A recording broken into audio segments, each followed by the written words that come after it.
jump on it, jump on it. Jump on it, jump on it. Ride it like jump on it, jump on it. Ride it like Jackie, the hell smoking that loud, let's the yak with mouth. Make your mama proud, popping it like shot. Turn up, it's a gangster party. PT, ain't never popped a Molly, but if I ever catch Mac, I'ma pop a Holly. I don't even rob a cop the Harley. Blowing so much green, I shame Marley. Yeah, I push the line to its full limit. Hit the hole like 22, boy, I'm a young Emmett.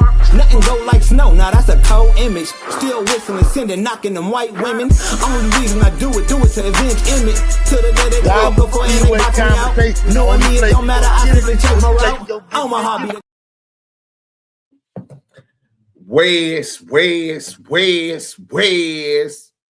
Welcome to the Damu Kiwe Conversations, home of the West Coast, the voice of the culture. It's Duse the Dime. I got a good one for y'all, man. I hope y'all hang around for it all. I see you down there.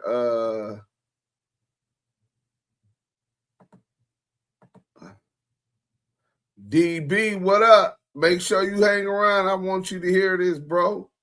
One of the bros, you know? You know what I'm saying? Look at Big U with the kissy lips and Kim.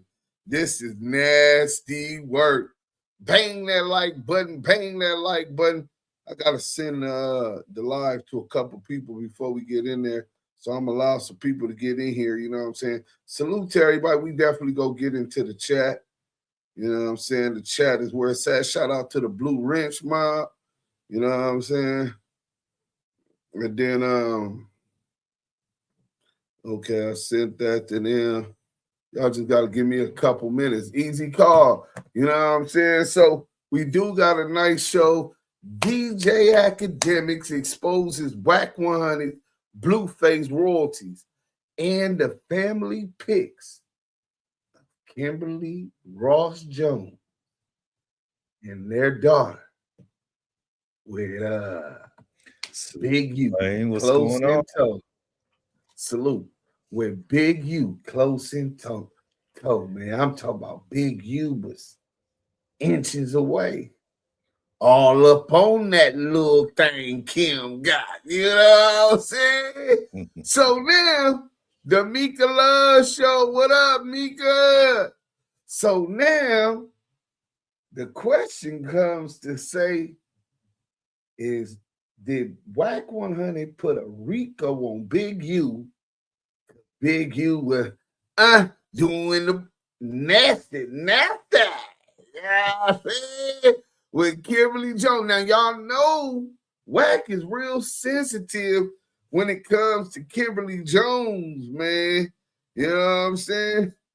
Wait, who is this? Okay. JG, happy birthday, bro. You know what I'm saying? I think that's JG that just hit me. Let me send this. I expect that my brother gonna be with me today. Yael, we looking for Yael to pull up also.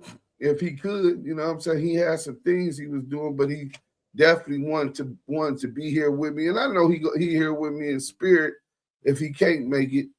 Salute to the brother. Let me send this to some of the good people, you know what I'm saying, so that they know what's going on. I didn't even send it to them. Y'all ain't going to want to miss this one. Trust me, I got an announcement at the end that I'm quite sure all of y'all need to hear. You know what I'm saying? Let's go. Be crazy. Boom. All right, so I sent it to the G homie from Pacoima Paru. You know what I'm saying? The homie Be Crazy, the founder of the Pacoima Paru. But he didn't just start it and go soft. He old and he's still going hard. But he told me something that changed the way that I view life and my life at this point. You know what I'm saying? So we'll build on that. But the union put some work in. Shout out to Most Scandalous Los Angeles TV. Let's see the good old people up in the chat, man. Most Scandalous Los Angeles TV. So, you know, I've been on him. I told him he was the GOAT, but he got lazy. You know what I'm saying? And I've been on him since his last video, and he told me he was gonna do some of that. He didn't do a video, and he started getting his juices back the last 2-3 days. We talk every day. So he telling me, and I'm thinking about doing this video. I said, you think about doing a video, huh? Yeah, I'm thinking about doing a video. You know what I'm saying? Sean Hines, salute. You know what I'm saying? So since they want to do a video, I said, he always say he gonna do a video and then he don't do one. You know what I'm saying? So finally he put together a video today. Yeah, I think he did that one. Oh, that's what he do. Bless, what up, homie? Megan Davis, Drew V. You know what I'm saying? Good people up in here. We got Binky Mac, Spirit Wonder, Wes. You know what I'm saying? Drew V get hearts, Duse still don't get no hearts. That's okay. You know what I'm saying? Maria give me hearts, so that you know what I'm saying? But now we trolling.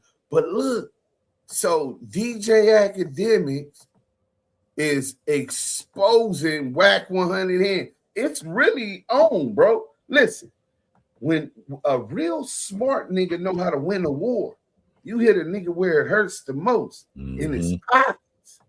You know what I'm saying? And that's what right. Akademiks is doing, bro. Oh, today my nigga G Telly birthday. Hold on, man. Let me see. GT, hold on. Let me. That's my motherfucking kid, nigga. The kid, nigga. 5 block, Cinco. Y'all gotta wait for this. Happy birthday to my bro from another. Always love, nigga. That's my gangster. Make sure I sent that to him. Yep. February 4th popped up. It was his birthday. That's my brother from another, man. Shout out to Yael. LA shot caller, salute. CS2 back got BBL surgery with Blueface royalties. Yo, scares. Oh, man. Hey, he definitely looked like he got BBL surgery. What up? Salute, Duse. I'm flying down I-20 to catch that midnight train to Georgia. Keep dropping them gems and him on the lanes and dames. Jake Break Mafia, A7184GB. Salute to you, brother. Money Grip, Trade Times, everybody like Yael, salute. So he'll come up, hopefully. You know what I'm saying? He got the time. Earlier when we was talking to him, I thought he got blurred. Nigga, I heard the sirens, and I'm like, you blurred? He like, oh no, I didn't want y'all to have to hear that loud ass shit passing by. I was worried. You know what I'm saying? You got to be worried when the police blurp you now. It might be ICE. And that nigga Yael look like he's a Cuban or something. You know what I'm saying? But look, hold on, let's go. So, oh man, so look, I've been getting a lot of police shit. I tell you about these so-called gangbangers. These niggas is the biggest police on the internet. But these niggas, if they gonna try to win by any means, and this is where we gonna separate the real from the fake. But before we do that, just keep, you give the same advice everybody else would give you. Keep doing what you're doing. Don't let nobody get to you. Shit like that. That is standard advice. Yeah. Keep doing what you're doing. Exactly. So you selling Cash Money through Cash Money? Cash Money West. Oh, so that is through Birdman and all I know is Cash Slim. Money West and Wack100. It could. You gotta ask Wack about the other people involved. You haven't seen your own paperwork? Nah, I seen it, but Wack showed me. I ain't seen man, salute. I signed with Cash Money West. I don't really know about all the. So Wack runs Cash Money West. Exactly. Okay. Welcome back to Scandalous Los Angeles TV, where we expose the exposers. It looks like DJ Akademiks isn't done pulling the curtains back on Blueface's contract situation. Recently, he revealed that CS2 back. Look at Ak in the back. Record deal, but also brought him on as a managed artist, which is a clear conflict of interest. In doing so, Akademiks exposed CS2 back's question everybody do know that is a conflict of interest. You sign to a record label and then you're managed by the same record label, so he might not necessarily have your best interest, and they double dipping. Look, Wack100's janky fights. This nigga Scandalous is crazy. With janky promoters, then he got the contract. Oh, this is nasty work. Let's go. Business practices, while also presenting Blueface with a potential path out of his contract. CS2 Back responded by going on No Jumper with Adam, insisting that Akademiks got the story completely wrong. This is where Act gets shut down at. He said Blueface is signed to me, right? Blueface was signed to Cash Money West. Cash Money West is owned by who? Birdman. I just oversee that division. So what the fuck are you talking about? But Akademiks wasn't letting it slide. Instead, he broke down Wack's claims piece by piece, digging deeper into the details and presenting evidence that only further contradicted his narrative. So with all that said, let's get right into it. Right. Because I do want to address like this Wack100 thing. You know, me and Wack did talk.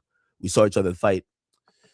And actually, maybe I called him, but not right now because I'm on like a little roll. I want to derail it. And I know sometimes I feel he derails the stream. I love Wack, though. I love Wack, though.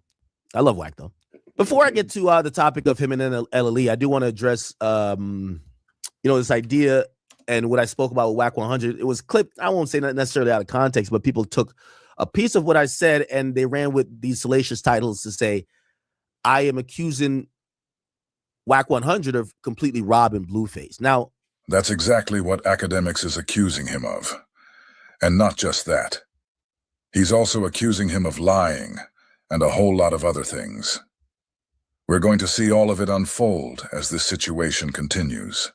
I could probably play what I said, just to make sure I'm holding myself accountable and not trying to like change the narrative. But also I want to play what Wack said in response to it. And maybe that's fair, right? Let's go. It's a conflict of interest. I'm not going to get in their business, but I always knew Blueface was pretty stupid. I'm going to tell you why. Blueface is signed to Wack100 and managed by Wack100. Let me tell you how this works. When you sign to a label, they take at least half already. Then you're getting managed by the guy who owns the label. So of your 50% that you're getting, or less than 50%, he's still taking at least 20% of that too. It's double dipping. You get what I'm saying? So you never sign, you never get managed, or you don't have a management company owned by the people that also sign you. Okay. Now, before I address and kind of like not necessarily clean up what I meant or really fully explain, I do want to give Wack100 the opportunity. Akademiks claims that you've been stealing money from Blueface. Yeah, I got on his ass about that. That was crazy. So for the record, he said since Blueface is signed to you on a music level and managed by you, that means that you're essentially taking like half of his money. Here's the thing with Akademiks. When I talked to him, I said, have you ever done a contract with anybody musically?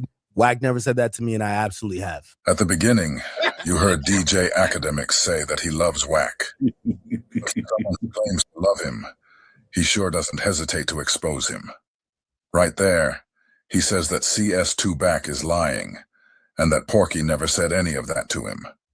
So like I said before, he's not just exposing Porky for being a janky promoter. He's also calling him a liar. I literally have a joint venture, just like I have a joint venture with the Academy Records. It falls on under 10K. Used to be under Capitol, and now they sent me notice they're under Atlantic or AMG, okay, which is a newly formed thing. Elliot, which is the son of Lucian Grange. The deal I did was with the son of Lucian Grange, which is Elliot Grange. It's on 10K Projects. It's there. I'm signed to my own label, right? Which literally I had to sign that myself. And also I signed another person as well. And also I've offered contracts as well, but that's neither here nor there. Would I say I have more experience in Wack with doing contracts and stuff like that? I would say no, because Wack has worked with a lot more people, clearly. No. I said, what are you talking about? Well, I'm looking at Finesse. Finesse's contract, he got 4 or 5 people. I would never allow that to happen with none of my clients because I know too many direct people. But who is it? It's Moneybag Yo. Oh, so he originally signed Mob Ties. and then Mob Ties. JPE, which is the dad. You got Atlantic as the mother company. So that's 4. And then him. You see what I'm saying? So his 20% is really probably 20% of a 40%, which is really like 8%. This is where Act gets shut down at. He said Blueface is signed to me, right? Blueface was signed to Cash Money West. Exactly. Oh, you signed to Cash Money through Cash Money? Cash Money West. Oh, so that is through Birdman and all I know is Cash Money West and Wack100. Wack100. Wack100. Cash Money West is owned by who? Birdman. I just oversee that like, what division. if y'all just coming in? What are you talking about? Akademiks claims the reason why Wack is really good is that he has a way with words, like any great media personality is. That's why I think he's one of the top media personalities. I want to make some corrections to what he's saying. The Akademiks may love Porky, but he doesn't love Porky more than he loves himself. And that's exactly why he wasn't about to let that slide. He had to come back, double down, and once again prove that Porky was lying. It also probably helped clearing up what I was saying. I don't know the full details of the business between Wack100 and Blueface. Anything I'm saying it in general, even though based on what we've heard publicly from Blueface's own mouth on interviews and even recently, it feels like what I said matched up with what was going on. I don't have the contracts. I haven't looked at Blueface's stuff. So I'm going off of what they have said publicly, what we perceive, and how that should be interpreted. Basically, here's the very premise. The premise is this. If I do a contract, like put it like this, this happened with the Offset like QC thing. It's a reason why, well, let me use another analogy before I get to that. If me and 15 chat niggas get caught up in a RICO, hopefully we don't, right? It's a reason why it's a conflict of interest for your lawyer to be a lawyer of someone else. Why is it a conflict of interest? Because at a certain point, they might have to enter into a proffer status or whatever with the government that now you have to pick whose interest you're prioritizing. It's a conflict of interest for someone else.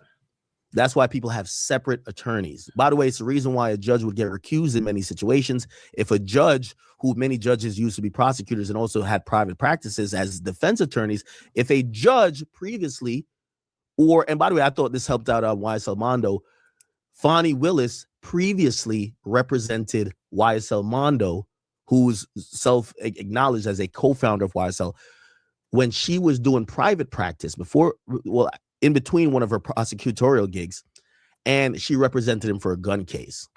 Clearly, who knows how that representation went? She may have had a lot of knowledge from attorney-client privilege.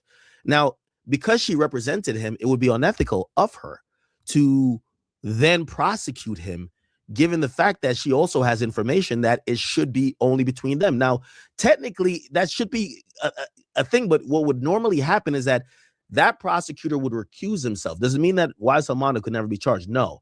What it means is that to not have a conflict of interest, you don't want someone who previously was with you to be prosecuting you, because now it puts you in a disadvantaged position. So whether it's a judge that used to be an attorney that represented you, or a prosecutor that used to be a defense attorney that represented you, those people would what they call recuse themselves. It's a conflict of interest. In business, if I'm trying to sign someone, like I was trying to, and I eventually did, I successfully signed someone to the Academy Records back then. They wanted to use my lawyer. My lawyer helped me get the deal. My lawyer got 5% of my overall deal for the Academy Records. He is incentivized to make sure me, who's going to be the guy who's signing a bunch of people, I got the budget, I'm the guy. He wants me to get the most of money because he's going to get the most of money, right? So it wouldn't be ethical if I am signing a young kid and I said to the kid, you need a lawyer, but use my lawyer. That lawyer's not going to go in there and say, hey, let me get the deal really in the favor of this guy when I'm already eating with Ack over here. He's just going to get me the best deal. Do you understand? It's a conflict of interest. It's a pretty simple thing to acknowledge. Here was my understanding of what Blueface contract and situation was, right? And Wack does a really sleight of hand right here, and I want to point it out. What is it? It's Money Bag Yo. Contract. Here we go. Anybody music is money. Here's the thing with Akademiks. When I talked to him, I said, "Have you ever done a contract with anybody musically?" No. I said, "What are you talking about?" Well, I'm looking at Finesse. Finesse. Now, even though the conversation that I had stemmed from Finesse, I was talking about a particular part. It's not about the 5 people in the contract. Hold on, this is the G homie. James Prince, the father's James Prince Sr. He's listed in the contract, but really he's a manager. It becomes a conflict of interest. That's where I got this idea of conflict of interest. If he's supposed to be managed by the father, but signed to the son, why in the contract does the father, who is quote unquote going to be that's already a conflict of interest. You're managed by the father of the nigga you're signed to.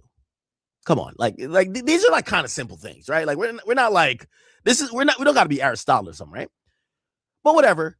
Let's say that happens. When reading the contract, the father was also included as someone that was going to take percentage. No, it's going well, up. To me, that's double dipping. How are you the manager? And how are you also in the contract as the person that will be getting some type of proceeds from the music as if you were a label or, and this is the important part, a production company. Now, I'm going to explain to you a little bit of music shit because Wack is going to overtalk it right here. Listen to Wack. His contract, he got 4 or 5 people. I would never allow that to happen with. Okay, so I explained that part already, right? It's not about necessarily the amount of people. It's that some people are doing 2 different roles, but they're all claiming percentage. That's a problem. But none of my clients, because I know too many direct people. But who is it? It's and also the problem, even if you're saying, because somebody could make they could make the argument to say, well, JPE, which is James Prince Entertainment, he's in the contract because, you know, he's going to do management stuff, but he's just getting his money from the label. Well, no, you could do a letter of direction. And even then, that still piggybacks the artist because you're saying that you have now signed a manager for the duration of your record deal. That seems more than a manager. That seems like a partner. A manager you should be able to fire whenever you want to fire him based on whatever deal you have. Now, maybe that includes, hey, you're going to be my manager for this entire record deal. Okay, cool, if that's what you want. But if your manager is baked in your deal that even if he's not working, he still gets paid, that seems like a partner, not a manager. Manager gets 20% off the top when he does services. Let's let that marinate.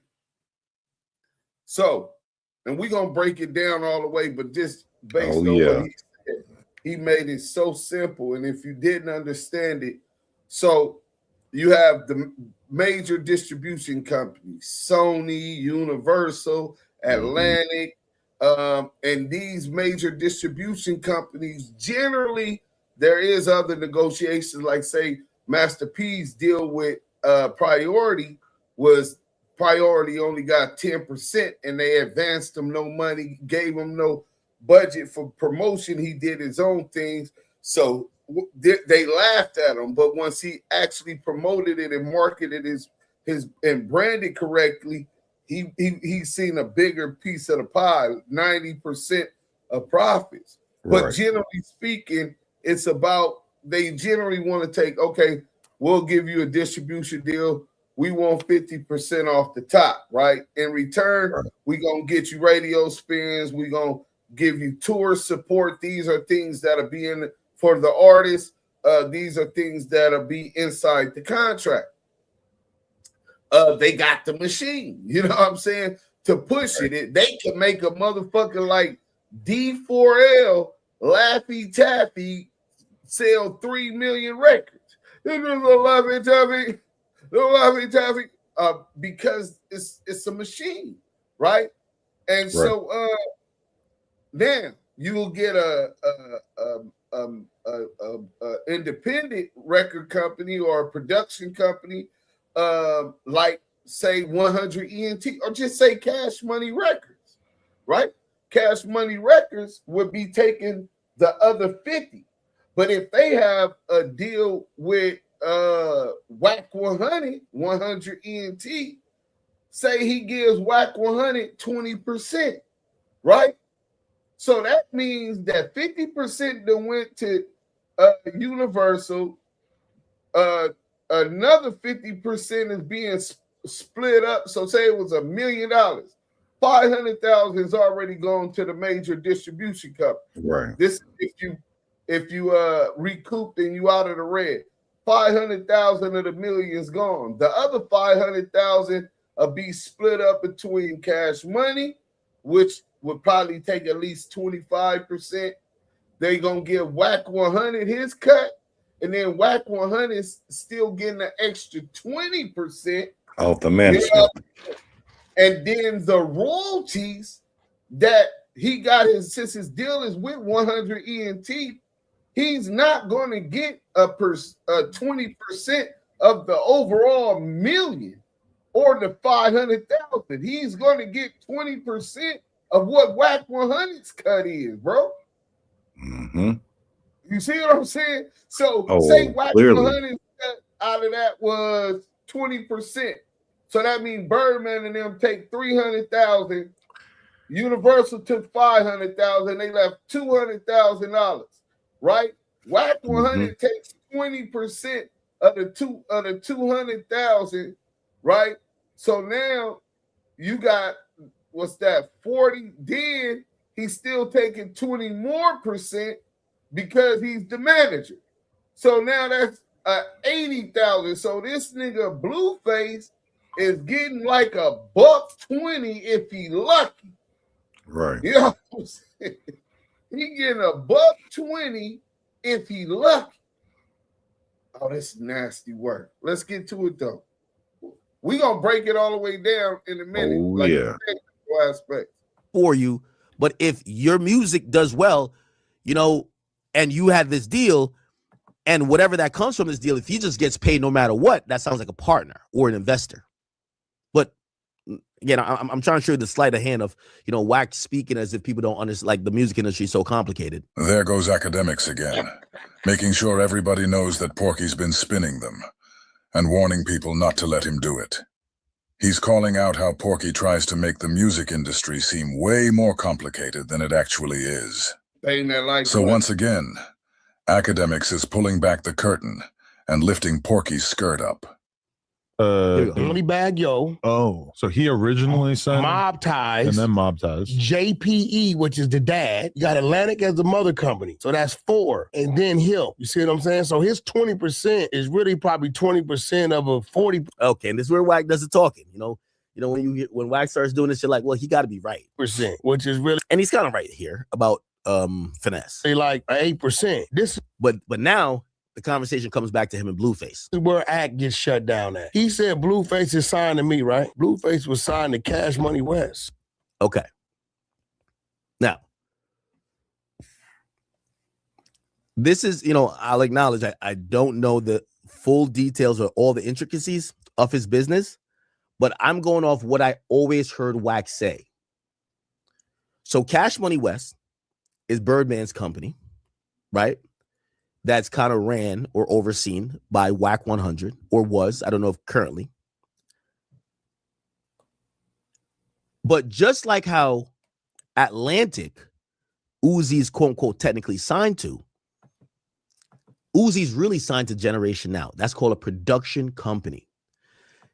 Wack100 is leaving out a step. Yeah, Blueface is signed to Cash Money West, but my understanding is that he's signed to Cash Money West through 100 ENT, which is Wack's production company. So technically, Blueface is signed to you, and you signed his rights to Cash Money. Now, I could be wrong. I haven't seen his contracts. And, you know, shit, you want me to go back on my trusted site? I could go back on my trusted site and pull up Blueface's name, right? We could pull up his name and, you know, give me 1 second.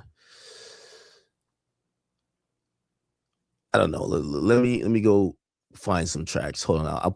I'll put it on screen when I find. What was like his biggest track?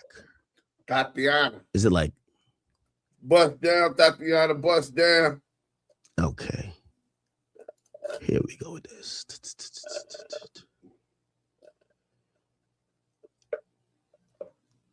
Bolina, what's up, Bolina? Why does it say record label unavailable? All right, it's okay. What I'm gonna do is let me do here and let me just go to Spotify yet again, right? So when I go to Spotify and let's go to Blueface. This is gonna, they usually are accurate and will print wherever it's coming through, which you can figure out label information there, right? Ain't that like So I don't know. His latest single is called Vibes, right? Vibes. Rich the Kid, DDG, and Blueface. I don't think this is. I think this is Rich the Kid's song, low key. What's the last? I want to see the last Blueface solo song to be able to see. Better featuring Stunner Girl. Okay, let's look at that. Now, Stunner Girl, you see what you see right here that says 2026 100 ENT. That's what Spotify is acknowledging the label to be. So when they're going to pay out for this song, even though it's only 142,000 views, they're going to pay 100 ENT. That's Wack100's company. Now, granted, from what I'm hearing and kind of like, I'm kind of figuring it out. It doesn't seem like Cash Money is in the picture anymore. So I get it. Now the production company stands alone. So it's just through Wack. So right now, but right now, fucking with Rap100. And this will be my argument to Wack. Your last song is dropped through a quote unquote record label that you own. How are you not his label? Now Porky wants to act like Blueface isn't signed to him, saying he's signed to Cash Money West and that it's all Birdman. But you heard what Akademiks just said. He pointed out that the last song was released directly under CS2Back's label. So how is he not signed to you? Yeah. For some reason, Porky doesn't want people to know. He doesn't want it out there that Blueface is signed to him and locked into a management contract. And before I get into the technicalities, just so you know, if Blueface wanted to see the books to see whether or not he's being cheated, he has zero right, because Universal and Cash Money are the only ones that have a deal to see the books for the royalties.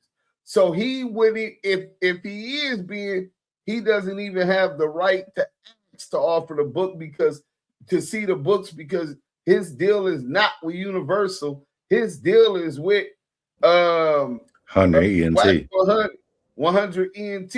100 ENT can't even see it unless Birdman grant them the permission, because Birdman is the one that has to deal with the distribution company. Let's go. Right. Where he's taking 70% of his money. That's almost worse than what Bob Arum and Top Rank were accused of doing to Manny Pacquiao. It's the exact same setup. CS2Back is the Black Bob Arum. He could just upload this to TuneCore without you. If you're not his label, it shouldn't say 100 ENT. It could say on Schoolyard Crib. When it says this, it's because it's going up through you as a label. That's how it works. You get what I'm saying? It doesn't. Okay, now let's go off this assumption that Cash Money's not involved in this one, but maybe in the past one. So let's go back. Let's go back to 2024. We're going to pick a random song, but it has to be a Blueface song. We want to see how these things came out. Baby Mama. Okay, this is 2023. Perfect. Baby Mama Drama. Let's click on this song. What the fuck is this? 88601 Records DK. Okay. So what this is telling me now, right? What this is telling me, at least currently, let's go to BDD. Like, again, I'm just trying to figure out label. Okay, what label is this? 88601. 88601 Records. When I look on the song stats for this, I could tell whose label is registered to. It's distributed through DistroKid. And they've dropped TK, Cowboy, Rich the Kid, DDG. It says related artists, but it looks like it's mainly a DDG. No, not DDG. I mean, it's a Blueface label. Okay, so I don't know. That could be something else. And that's where I'm down to stand and say if I'm wrong, right? But going back, still in 2023. Oh, hold on. Sorry, Chad. in 2023, I want to make sure this is big. Pause. It says 100 ENT.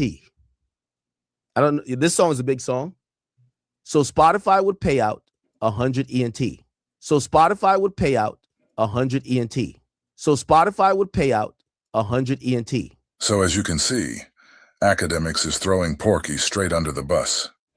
CS2 Back tried to go on Adam's show and clean it all up, but Akademiks wasn't letting that happen, because if he did, he'd basically be admitting that he didn't know what he was talking about. And he wasn't willing to do that. Instead, he broke it all down and made it clear that he does know what he's talking about, and that CS2 Back was sitting right in front of Adam, 22, lying to his face and lying to everyone watching, when he tried to claim that Blueface was signed to Birdman. Damn, now, whether Wack likes, considers 100 ENT a production company or a record label, it's the same thing. Usually, just colloquially, people think that the record label is the funding party, which is Cash Money if Cash Money is attached. But he's technically signed to, or normally, because I don't know what deal they really have going on, but he's signed to you. Like, for example, if Atlantic Records drops Uzi and Uzi drops a song without Atlantic, it's still gonna say Generation Now. He's signed to Generation Now. That's it. If Blueface was not signed to Wack, 100 ENT would not be on his music. Right. Why is your record label on his music? So that's why I'm coming up with that. I haven't seen their contract, just to be clear, but I'm going off of this because let's go find some other songs. I don't know. Blue Racks. This is Better Days. Okay, this is Better Days. Is this one? Let's get to come outside. Tell them boys get out the way. Yeah, right here. Outside Better Days. This is 2021. Let's click on this. Let's bang that light. Here we go. Button. Fifth Amendment. Okay, so this one. So what it appears to me is that, I don't know, maybe he's signing these like single deals. It might be single deals. See, I don't know. And this one, I stand to be wrong. Because if we keep seeing different labels, now some of these label shit is because of Bobby Billions. So Bobby Billions is on Empire and whatever. And E1, I think. Hey, someone please in the chat, let me know something I can do. My dog been farting for weeks. Every time I go live, like he just lets go, and that shit is foul. That shit smell like baby shit. That's the one who distributed Blueface's record. But I'm just going off of what we're seeing. That's it. That's it. So sometimes Blueface is dropping records coming out through what seemingly is Wax. Where was Tatiana? Stinking on my motherfucking. Let me just look at all these big songs. Here we go. Fuck. Why can't? Shit, Tatiana. I'm trying to figure it out. Tatiana. Hold on. Give me a second. I'm just trying to look at the label information. Okay, so in 2018, there is no Wack on this, right? There's no Wack. And that's the first album. Then Dirtbag drops. And that's on Cash Money. So Dirtbag has Cash Money on it. So seemingly 100 ENT is not involved yet. Then Famous Crip Reloaded drops. And who drops that? Fifth Amendment. Well, they own the rights to it, so they would obviously drop it. He owns the Fifth Amendment. But later on, it looks like, so again, I'm down to amend, I'm not that egotistical. Right. What it appears is that Wack100's label came in after, looked like Cash Money does no longer do business with Wack. It's very clear, right? Like they literally was on the second album. We don't see them since. Now we've got Akademiks confirming that Birdman and Cash Money no longer do any business with CS2 Back, meaning Cash Money West is officially no more. So that means Love's Boys is no longer an A&R. It's BET weekend. My baby mom and my daughter go to the celebrity basketball game. It's at Crenshaw High. People sending me pictures. Wack, what's up? I look at the pictures. It's my baby mom and my daughter. Guess who 2 feet behind them? Big U. Oh. Whoa. So we got a lot of time low. If y'all hear that one more time. Run it back. Celebrity basketball game at Crenshaw High. At the height of CS2 Back versus Big U. It's up and it's stuck. And Kim is comfortable, feels secure. Snuggly. Is officially no more. So that means Love's Boys is no longer an A&R. It's BET weekend. My baby mom and my daughter go to the celebrity basketball game. It's at Crenshaw High. People sending me pictures. Wack, what's up? I look at the pictures. It's my baby mom and my daughter. Guess who 2 feet behind them? Big U. Oh. 2 feet behind him. Big U behind her. He was hitting that thing from the back. Hit it from the back to hit it back. Hey, you gotta hit that thing from the back. Big U, you nasty motherfucker. You dirty dog. Is this why CS2 Back put that federal RICO on Big U? Let's get it on. Big U was in there singing to her. Let's get it on. But hey, you need this jacket. Let me put this jacket on you. Yeah, that thing sure looking good from the back. You know what I'm saying? Hey, she knew what she was doing. She had her choosy shoes on, man. That thing was stanging. So look. Hey, then that little motherfucker, she all right, she okay too. You heard?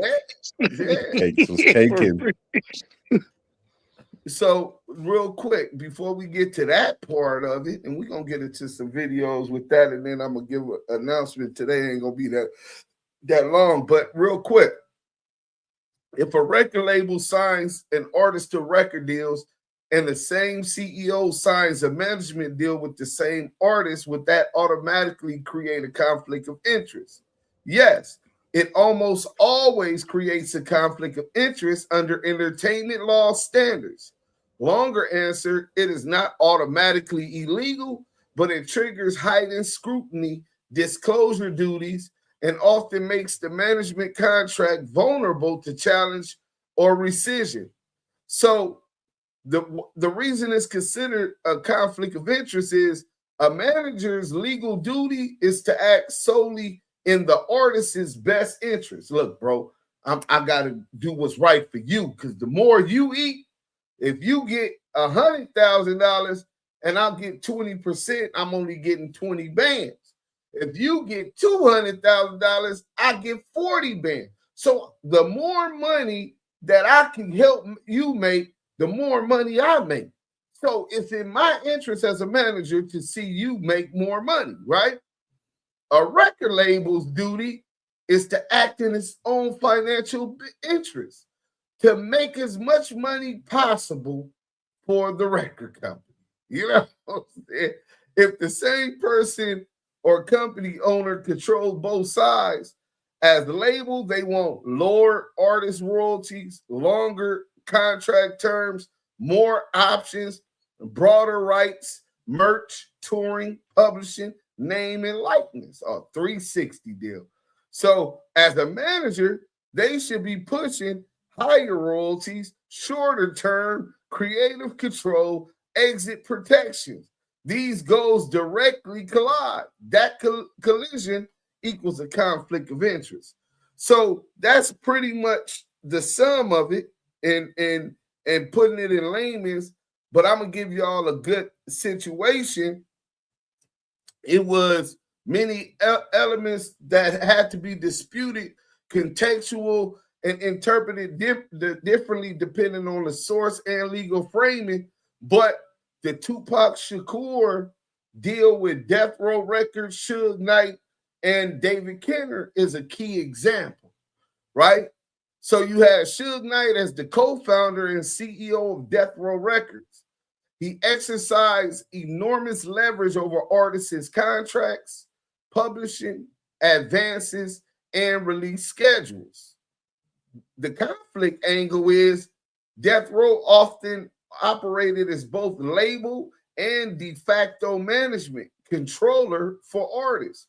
This mirrors the problem discussed earlier, one power center controlling multiple sides of the artist's economic life. Legally speaking, this creates structural conflicts because, like we said before, a label's goals is to maximize the company's profits. A manager's duty is to maximize the artist's welfare. When the same power structure influences both, courts scrutinize heavily.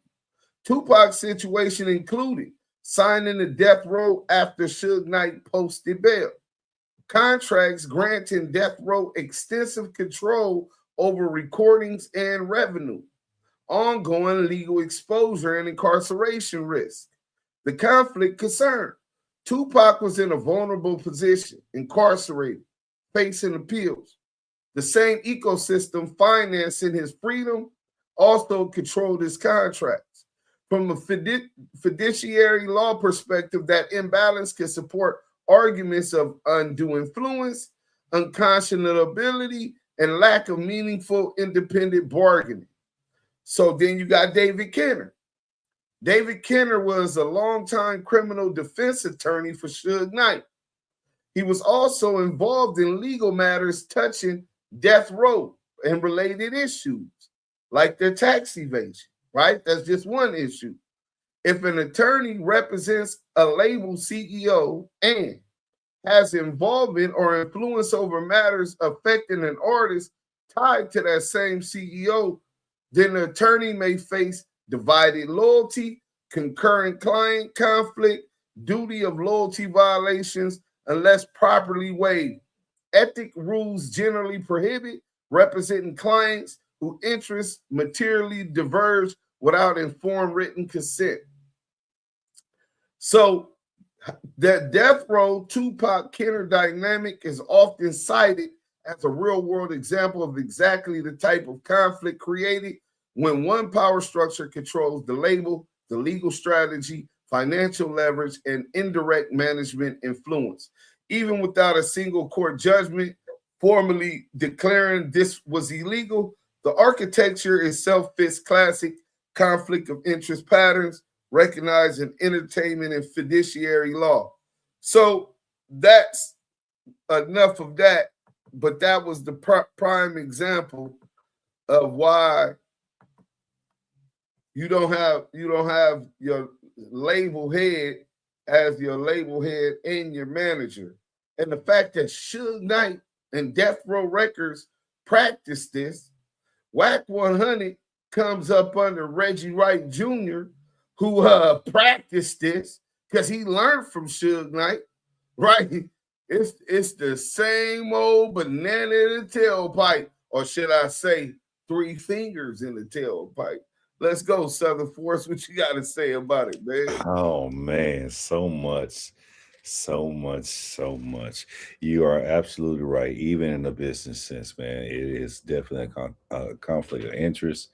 You cannot do that, man, because it's like you're taking a check in the front end, then taking a check off the back end, and shit. Well, the fuck the artist gets in the middle is just what the fuck they get. It's like going to it's like a funnel contract. Those are the worst contracts you can ever deal with. So now but this is interesting, Duse, because I'm thinking about this. I'm thinking about the situation with the game and the house in Calabasas. I'm thinking about the tour that he had a civil complaint filed against him, and all this stuff is starting to make quite clear sense, man. This dude right here is bad for business. He's bad for your whole business, and I'm surprised these guys is sucking into these damn contracts with this man, knowing that he already got black marks against him from past business. This shit is ridiculous. I don't get it, but it is what it is. But it's opened up more and more, especially this Blueface situation, and more. I guess that's why Kim trying to back up out of the go ahead and get her divorce finalized. Get her money and cut a check in her head for the heels, because sooner or later he's going down with the ship, and I'm gonna land that one. Let's see, Petty Man, you got something to add to that, bro? Nah, homie, I'm being a student right now to y'all two OGs. You know what I'm saying? Like everything Southern Force just said, I'm picking up what he putting down. Dude, you know me and you talk offline all the time, so I'm just being a student right now, homie. And a lot of it, all of it is very educational. So, hey man, I'm learning right now, bro. So you know me, Deuce. Yeah, for sure that. So so now you got a situation where Kim is popping out at Crenshaw High with their daughter in behind enemy line, and Big U's right behind her in the picture, keeping up with the Joneses. Pun intended. You know what I'm saying? Nice. And Kim is working with Crenshaw, and Crenshaw just signed that boxing deal. Yeah, Kim set that up. Kim is a businesswoman. She was the brains. You know what I'm saying? We hear Renegade. Okay, Renegade, salute to you, man. Dirty heat beats. Salute to you. So let's go ahead and close this one out, right? I didn't even want to play the rest of that. Let me see where we was at so we could get rid of that one and go to the next one. Boom. So at first, let's take this down also. Akademiks is intentionally attacking Wack100. See, if you a smart motherfuckers, you understand an intelligent nigga doesn't have to yell, doesn't have to talk over you. You know what I'm saying? He doesn't have to talk around you, right? He can interact with you because he understands he outwits you. So he can allow you to talk. And as soon as you step down, be able to maintain his position and grounding, which proves his point. And that's what Akademiks is doing. He always brags about how he runs circles around these street niggas in the industry. So let's get to this. Gene Deal. See, y'all know CS2 back is real jealous when it comes to Lil Kim. You know what I'm saying? He remember when Stutterbox said Wack called him, hey Box, hey look man, my girl at the mall, these niggas is pressing up on her, this and that. So he said, I pull up. You know what I'm saying? I hopped out, and I ain't gonna say what I did to him, but I got him up off of him. You know what I'm saying? So Wack is always trying to bobo that pussy. You know what I'm saying? He trying to keep that as his. Ooh, look at Kim. Hold on, we finna go ahead and play this. Let's go. Preston's wife had his wife drunk. She was loose. He got mad. I had to get in between that. This nigga Wack, he's like you say, he's scrambling and scraping because he's a lie. Here we go with this shit. Let's go. Holy moly guacamole. Oh man, Gene Deal and pulled Shout up out the always clubhouse watching with TV. the same switch he was aiming at Diddy, and he started firing at Wack100. Bang that like He button. claims he was at a boat ride where Wack100 was present with his mistress, with his wife, and she was indulging in some drinks, started flirting and moving loose with some NY goons, and things got Wack100, man. They saying Wack was about to crash out on the boat. And Gene Deal is claiming he stepped in the middle of that and saved Wack100. Holy moly guacamole. Y'all know the vibes, man. It's always watching TV. Hit that like button. Subscribe to the channel. Hit that bell so you stay notified whenever we drop. Pull up in the comment sections. Let me know what y'all think about this. And let's get into the content and see what Gene Deal and them talking about, man. Okay. So now, this is what I'm saying to y'all. This is what I'm saying to y'all. This nigga Wack, he's like you say, he's scrambling and scraping because he's a liar. The nigga is a liar, bro. There's no way I ever talked to any of the girls from Straight Stuff magazine. They always had the utmost respect for me. And if you ask them, they'll ask K, is Gene available? Can you call Gene? All the time I wasn't available for. I was watching TV. He had other drivers, but all the stuff when he went long distance, I drove him. You understand? Because he not only he get the driver, he the security person there, but he know ain't nobody gonna with him around me. Cause he know I go that hard. That nigga Wack, when he was up at the boat ride, them niggas pressed his wife, had his wife drunk, she was loose, he got mad. I had to get in between that. Just ran out of here too because of that too, Gene. He ran out of here as soon as you brought that up, bro. He ran out of here. He said I wasn't at the boat ride. He was lying. Yeah, you know what I'm saying? So he know I got in between. Them niggas, them New York niggas about, them Brooklyn niggas about to tear his up on that boat ride. And if you don't believe me, his man Wacko is the strong nigga from out there in Compton. He was there. So I was watching TV. Wacko from Compton. That's when I first met Wacko. Not Wack. I'm talking about Wacko. He the one ran the Pyrus out there. Yeah, you talking about Wacko from West Side Pyru from Compton. Yes, I wanna apologize to the youth and the people out there, man. But then like sometimes you get these niggas that wanna lie on you and get frustrated. And I'm at the age where I should just back up and just let a nigga say what he wanna say, let him do it. But all the time, a nigga can't lie on your name and lie on the dead. He lying on K Slate, man, talking about K said this, K said that. Nigga, stop that bull. They could talk I had a badge and everything, but most of those niggas know me and 3 other niggas started the same game. Me and another guy started Slick in the Family. And everybody know the history of Slick in the Family and the 12th Street Posse. Because I worked law enforcement didn't mean nothing. We roll up the Suge car. Nah, it means something, Gene. Bentley and Suge was in a red Bentley. Bentley or Rolls Royce or something like that. They was drop top. Pump said, yo, Suge, we got any problems out here? This was before Pac died. And Suge said, man, I don't know no problems y'all got.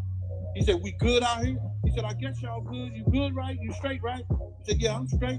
He said, all right, then, cool. Riz was like, now. And it was a reporter in the car with us. A reporter in a badge with 240 cows. Riz didn't give a man. If Suge would have did something, it had to been on. Because Riz was that type of dude. He was like that. So I was watching TV. Quiet. Yeah, see, Wack, you got to realize, bro, you might have been around for a lot of things, but not everything, bro. Bro, ain't no nigga pulling up. You can't dead today part of your eat at every picnic, my nigga. Like, you ain't telling do you got a problem? Listen, that is not Puff Kid. That's not him talking about, do you got a problem? Nigga, you crazy. That's not Puff. And not taking nothing from Puff. Puff is not going to pull up said, on that we have a problem out we have here. a problem. Puff did say, you got a nigga back there with a news reporter, 240 cows in a badge. Listen to this nigga. Man, this nigga ain't no New York street nigga. He's a bro. Y'all niggas crazy. Nigga, you always talking about what niggas got to be police. Yeah, so, Wack is trying to discredit everything G and Deal is saying. He's claiming, G and Deal, you had a badge, homie. How could Puff and his goons be committing street acts in front of you and you was a cop? G and Deal, on the other hand, is saying, what are you talking about? We got dirty cops out here, got cops that play ball. And then nobody think to mention Reggie Wright Jr., man. Suge Knight, Wack, all of them run with Reggie. It's the same thing. It's equivalent to Puffy being with G and Deal. And if G and Deal is that's a good point. He with the antics, he turn the blind eye when they committing crimes and give them tips when raids about to happen and all that. It's the same thing, man. It's just East and West. Y'all select the politicking, man. Battle of the old heads. It went down today on Clubhouse. G and Deal pulled up. He wanted all the smoke with Wack100. I ain't gonna lie. Wack, I don't know if they was kicking him out the room, if he was leaving, but they was painting the narrative like he was running up out the room, man. When G and Deal brought up that situation about Wack wife on the boat ride, he got up out of there real fast. He didn't want to engage in that conversation, man. But what y'all think about this? How y'all feel about this? G and Deal versus Wack100. Gene is claiming K Slay had a boat ride. Wack was there with his wife. His wife was extremely friendly. She was drinking. She was flirting. And a couple of guys were, making a move on Wack100's wife. Y'all see her in the Wack wasn't going for it. He was ready to crash out and fight the whole boat, man. Gene Deal claims he had to step in and save Wack because the NY goons was about to tear him up, man. Allegedly, Wack is denying these allegations. But what y'all think about this? How y'all feel about this? Who y'all believe? Who y'all? Well, I believe that Kim get loose like a goose. Don't get me started. Don't get me started. Loose as a goose. Don't get me started. You know what I'm He saying? damn sure didn't say nothing about that. He waited till he was talking about Puffy and shit, so he could spin the fucking narrative. Then he jumped his little happy midget ass on there because he know she's shooting that thing up, man. Listen, man. See, I be loose as a goose. Don't get me started. 2 shots of Patron, I'll be gone in the party. Hit that like button, man. So CS2 was in the corner punching the air. No, he was acting like he was gonna fight them niggas, and them niggas from New York, they on the yacht, they finna do this nigga.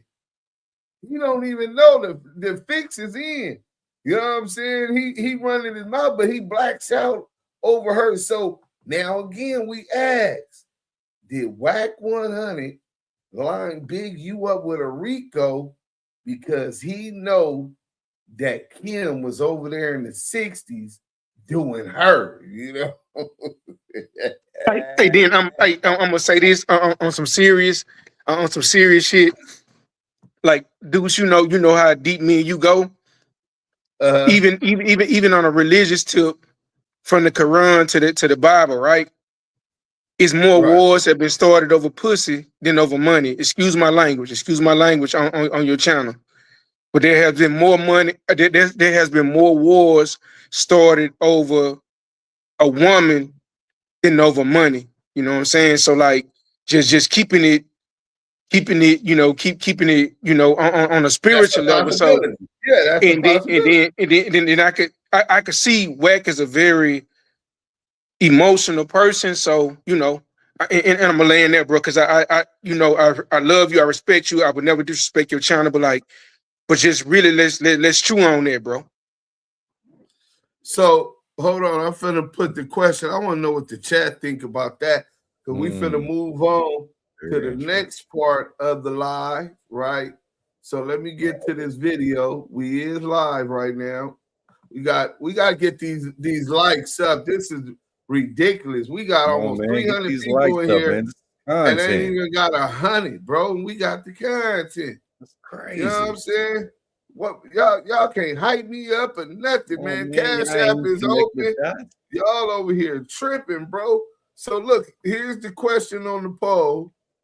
The question on the poll is, did Wack100 send Big U to Rico's house for Kim's tooted it and booted? He always has somebody else fighting his battles for that woman. Wait, this nigga Deuce crazy than the motherfucker, man. I can't deal with this nigga, man. Because he always say, man, be on that bullshit. That's on Kim and such on Kim here and such on Kim there. God damn. You gonna jump in that battlefield.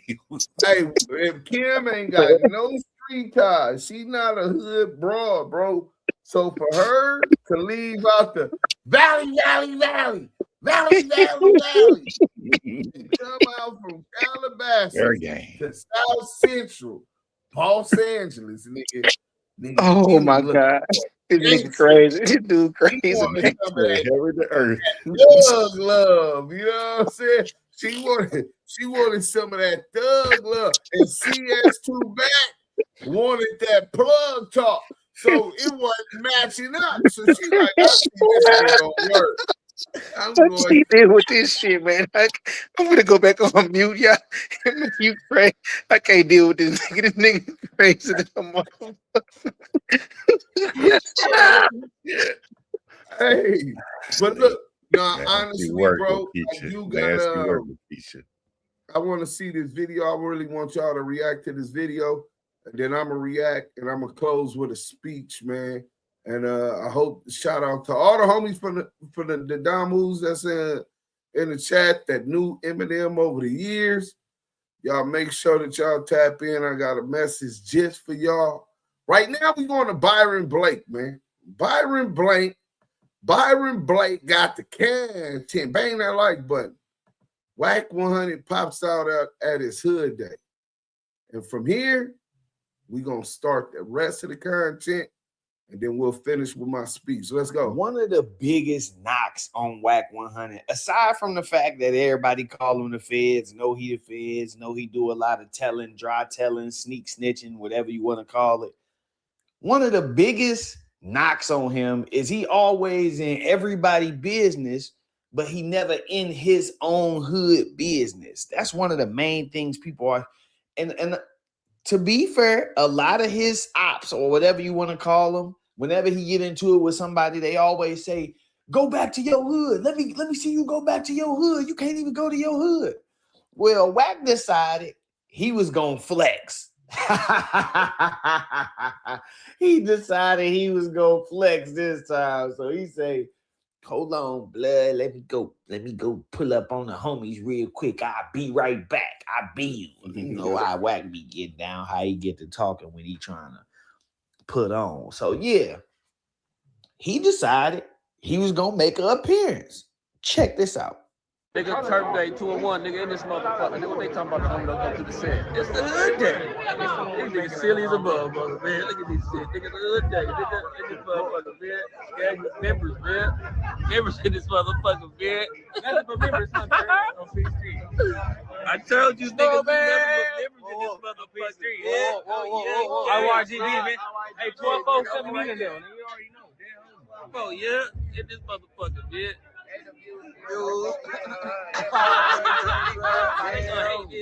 Fucking dope. Now I'm gang. Nigga, yeah, Turf Day. We in this motherfucker up. Nigga.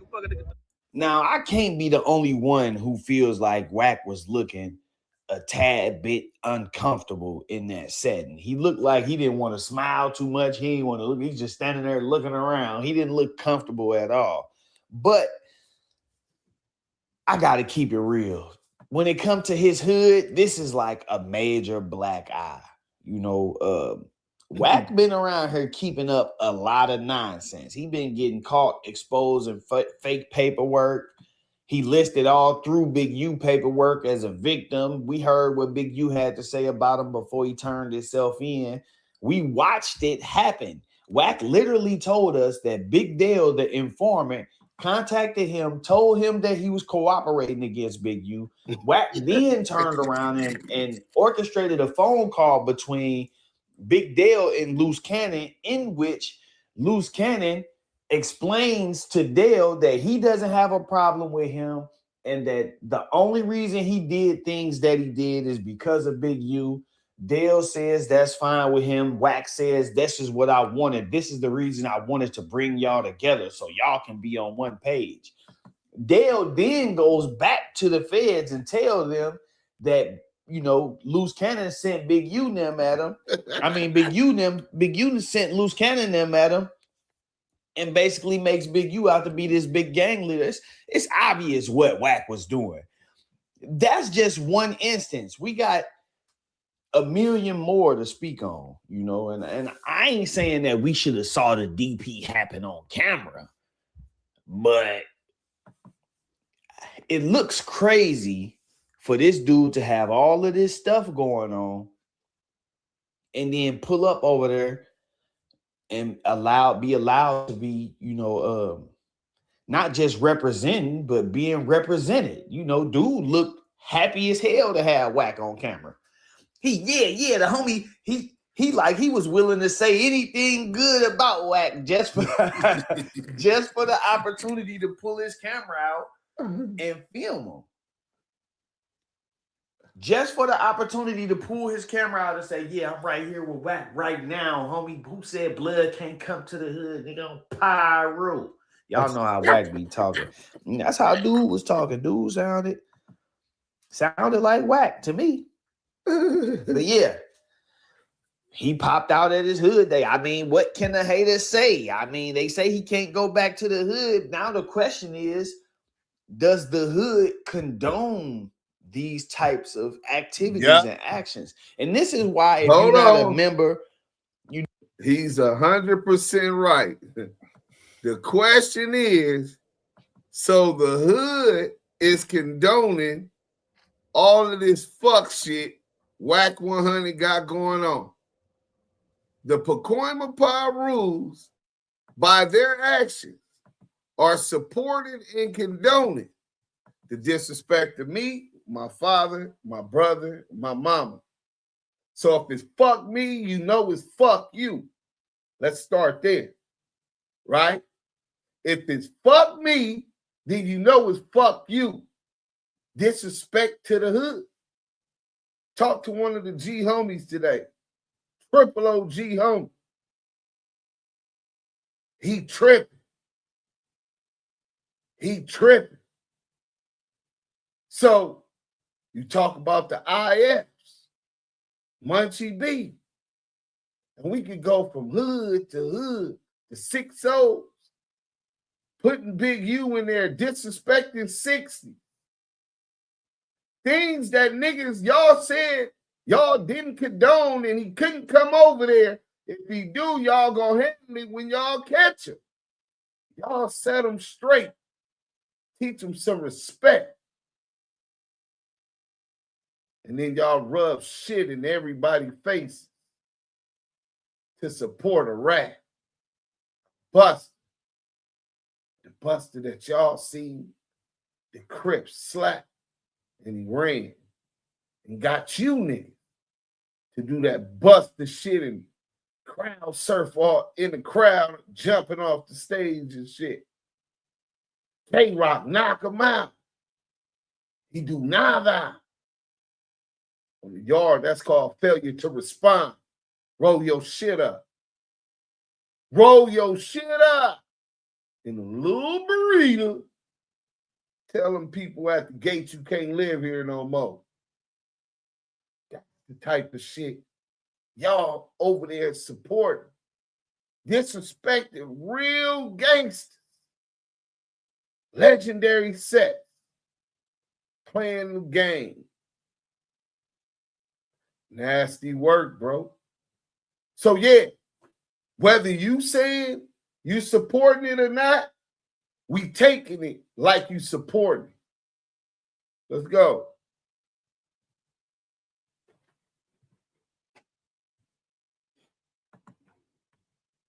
You know, it's best to just stay out of the way, because if somebody else, let's just say a lower ranking member, a new member, a broker member, a member who didn't have no money, if somebody else was out here doing all the stuff that Wack is doing and still claiming to be a real member, man, it'd be hell to tell the captain. Hell to tell the captain. And I'm willing to bet it all on that, because believe it or not, selective politics is a thing. And a lot of guys are allowed to get away with certain things because of who they are, or because they have access and connections to certain things. So I'm interested to hear y'all take on it. My take, this don't really mean nothing. This don't mean that Wack is valid. If anything, it make they hood look a certain way. You know what I'm saying? Like I say, I ain't saying we should have seen the DP happen on camera, but we definitely shouldn't have, you know what I'm saying? We definitely, but you know, can't tell people how to politic in their hood. Maybe they did it and just didn't, we didn't see it, you know. Salute, Jay Williams. I wouldn't have been in no video with Dude, or happy to have him out here, or showing everybody that he came to the hood and was surrounded by members. I'm with you, nothing man. happened. Salute, Missy. Sure. He's been representing y'all in a very distasteful way. You know, I never been to y'all hood or really even heard of it until Wack. And now that I heard of it, it ain't something that I really look at as serious. I wouldn't take it serious. You know, I'd be like, all right. I don't feel like I'd be in no danger walking through there. And you ain't supposed to, but at the same time, it's like, come on, bro. Come on, bro. He on here every other day calling somebody a snitch with no paperwork. He got bad paperwork. He on here telling everybody his case got thrown out from illegal search and seizure. And then we see the paperwork and the motion was denied. So it's like a lot of questions that need to be answered, especially when you politic as hard as Wack politic on the internet as far as exposing people and putting their business and information out there. But I guess we can put an end to the speculation about whether or not his hood supports him and his hood co-signs the activities that he doing. With that said, though, I'm going to wrap this one up. I appreciate y'all tuning in. Make sure y'all hit that hype button for me before y'all get up out of here. Make sure you hit that like button for me before you get up out of here. Like, comment, subscribe, all of that YouTube stuff. It's your boy Byron Blake. Burrito. If you or anybody you know is struggling with anything. Okay. He got the corporate sponsors. I'm going to tap into my boy Byron Blake. Shout out to Byron Blake. Go over there, hit that like button, man. Let them know we support them. You know what I'm saying? The Damu Kiwe conversation sent you over there. You know what I'm saying? So we'll start over here. Let's go with you, Southern Force, and then we'll let Panda Man answer it. What's y'all reaction? First, you, Southern Force, after watching that video, understanding what's going on, and we're gonna get deeper into it. Bro, you already know I just flew back from my hood from Oak Cliff. You know what I'm saying? Salute to Dallas. You already know. Damn, man, it looks nasty work, man. Because this, it's like you sacrifice your integrity for growth. It's not tribal. It's not true. And it's not the way how us as indigenous aboriginals did things and do things to this day. I never thought I see that type of reaction, especially after all the disrespect he had brung to his own hood and also other hoods around him. And I already know, like, I'm gonna be honest, Duse, that's not even tolerated in DOW in no shape, fashion, or form. Now, of course, you got some cats that's gonna do it, but it doesn't last long. You know what I'm saying? Doesn't last long at all. And for him to do some, for him to be that backstabbing ass coward that gets other tribal members hemmed up because they don't work with his program or they don't fuck with rat ass niggas like him, is preposterous. And for his hood to pat him on the back and give him high fives and shit, it doesn't look good. Not just for Damus and Kiwes and Cali, but the nation. It doesn't look good. You know what I'm saying? This man is a plant. Everybody sees what he's done. Everybody sees what he's doing. Not just that your state, but many other states, including mine, my own. So nah, I don't co-sign that shit. And I'm with Messy Marvin. I don't fuck with that rat ass nigga. Fuck the three fingers.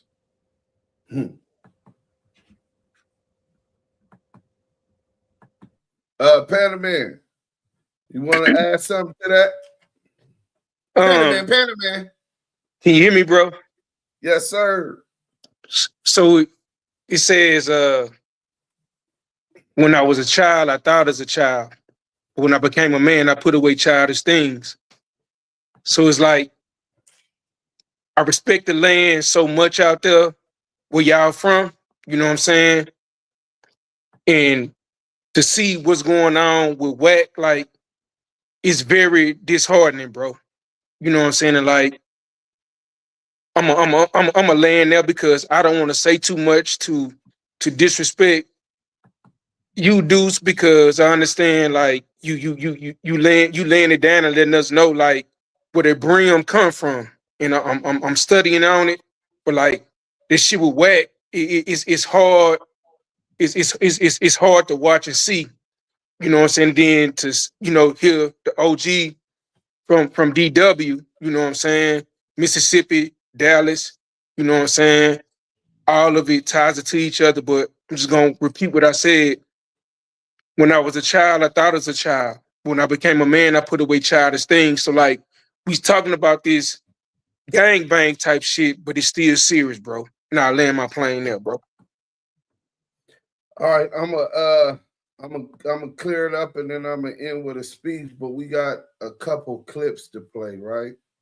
Let's start with this one, because this kind of puts everything in a perspective, right? Let's go like this. Oh. That's a different conversation. Fuck the hood and all that. That's a different conversation. Fuck the hood and all of that. That's a different conversation. One more time. Fuck the hood and all that. That's a different conversation, homie. Right.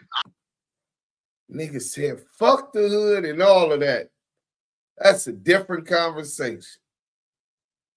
And them niggas let that nigga back to their hood day. But it's even worse than that, right? This hypocrite, right? This nigga that talks about he don't hang in the parks in the garages. We gonna get to the worst part.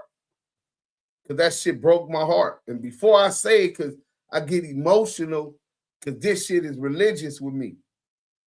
It's really sacrilegious. I'm a blood of crack, a brim of crack. Deuce, we need to see that though, homie, because we'll get there. Hold on. Okay, homie. I'll get to that last. You know what I'm saying? Trust me. You know what I'm saying? But I'm not holding no cards. One thing about me, since 15, 16, I started calling meetings at Weems Elementary in the set. And some people didn't like me talking G's. And I put them to bed. You know what I'm saying? At dead homies. You know what I'm saying? Ask the Miller boys, the big homies, nigga. They gonna tell you, they told me that. Hey, Eminem, them niggas don't want to fuck with you, boy. Them niggas can't beat you up, homie. This your hood. You know what I'm saying? So what much you need to do. I'm always gonna speak on mine. Like know how to humble himself. Stop thinking he could politic other niggas' business.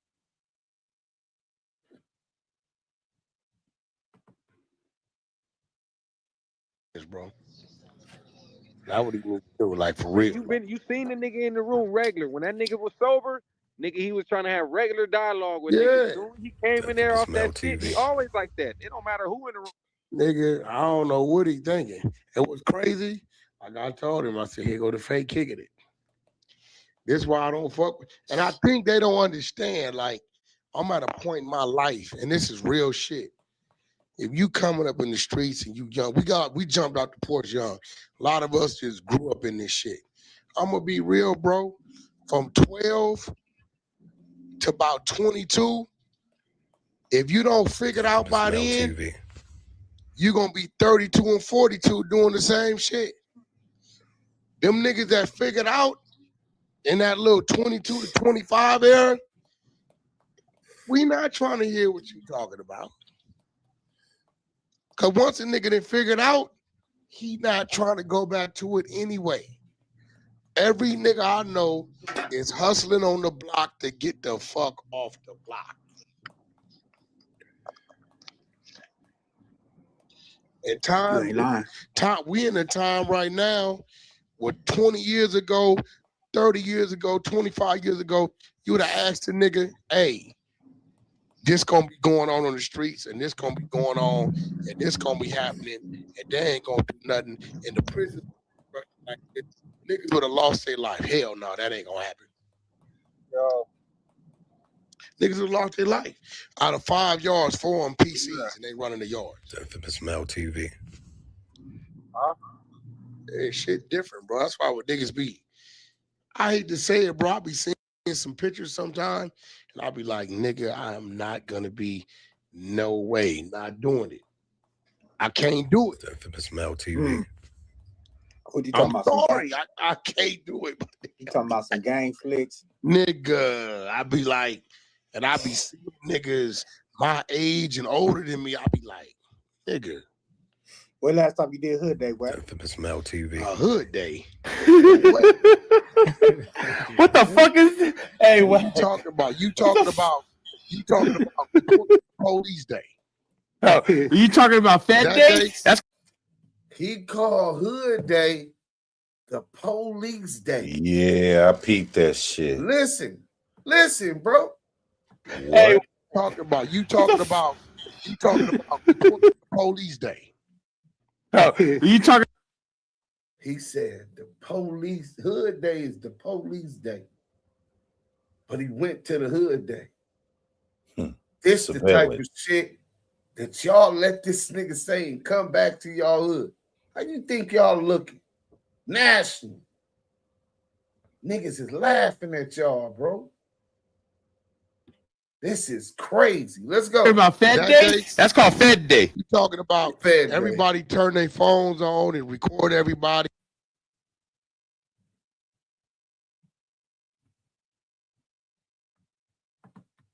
You know, so they can keep you on that file. But back in the day, they didn't have phones.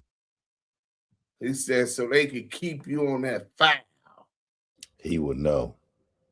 Yeah, How was back in the day? He went to go put some of them on. Remember, Rockstar, this real shit. Everybody back in the day had a day they did they shit. That number shit wasn't always around, bro. Okay. What the niggas just had a day they did they shit. I don't know who kicked off the number thing. I you know, KK might know, but it wasn't. It just had a day they did their shit. Yeah. Niggas started kicking off the math. Whoever kicked it off, every set started following it. Even my neighborhood, I laughed at them because y'all ain't got no motherfucking numbers. So I don't even acknowledge it. We just used to have a set day that niggas came together. These niggas. Your shit 120. What's your shit? 127? No, I don't acknowledge none of that. I think they go February 1st, 2-1, which to me is insane. You actually 2-1. Exactly. That's why I don't acknowledge it. He said he don't acknowledge the 2-1 for 2 P's and 1 B. He don't acknowledge that. The only acknowledgement he acknowledged 2-1 is Long Beach Insane Crips. And he went to the Hood Day. Nasty work, Duse. Nasty work. So that's enough for that, right? This the hypocrite. He don't go to Fed Day, right? He don't go to Peace Walk, right? Right. Let's get to this. Hold on, because then this the last video, and I'm gonna shut this motherfucker down. Hold on. I don't know. Let's go. I don't hang in the motherfucking hood. My outside is different. But you would go to the hood for a special event, right? It all depends on what it is. It's rats in the hood. If you went to that event, would you look like you were kind of doing too much? I don't know. I don't hang in the motherfucking hood. My outside is different. But you would go to the hood for. I don't hang in the motherfucking hood. My outside is different. The rats is in the hood. The rats is in the hood. The rats is definitely in the hood. Master Splinter. So, a lot of people don't understand what was going on the other day when we ran the content, right? People were saying Wack paid for the Hood Day. And we all know he the pay rule, so that would be like common sense, an easy conclusion to conclude.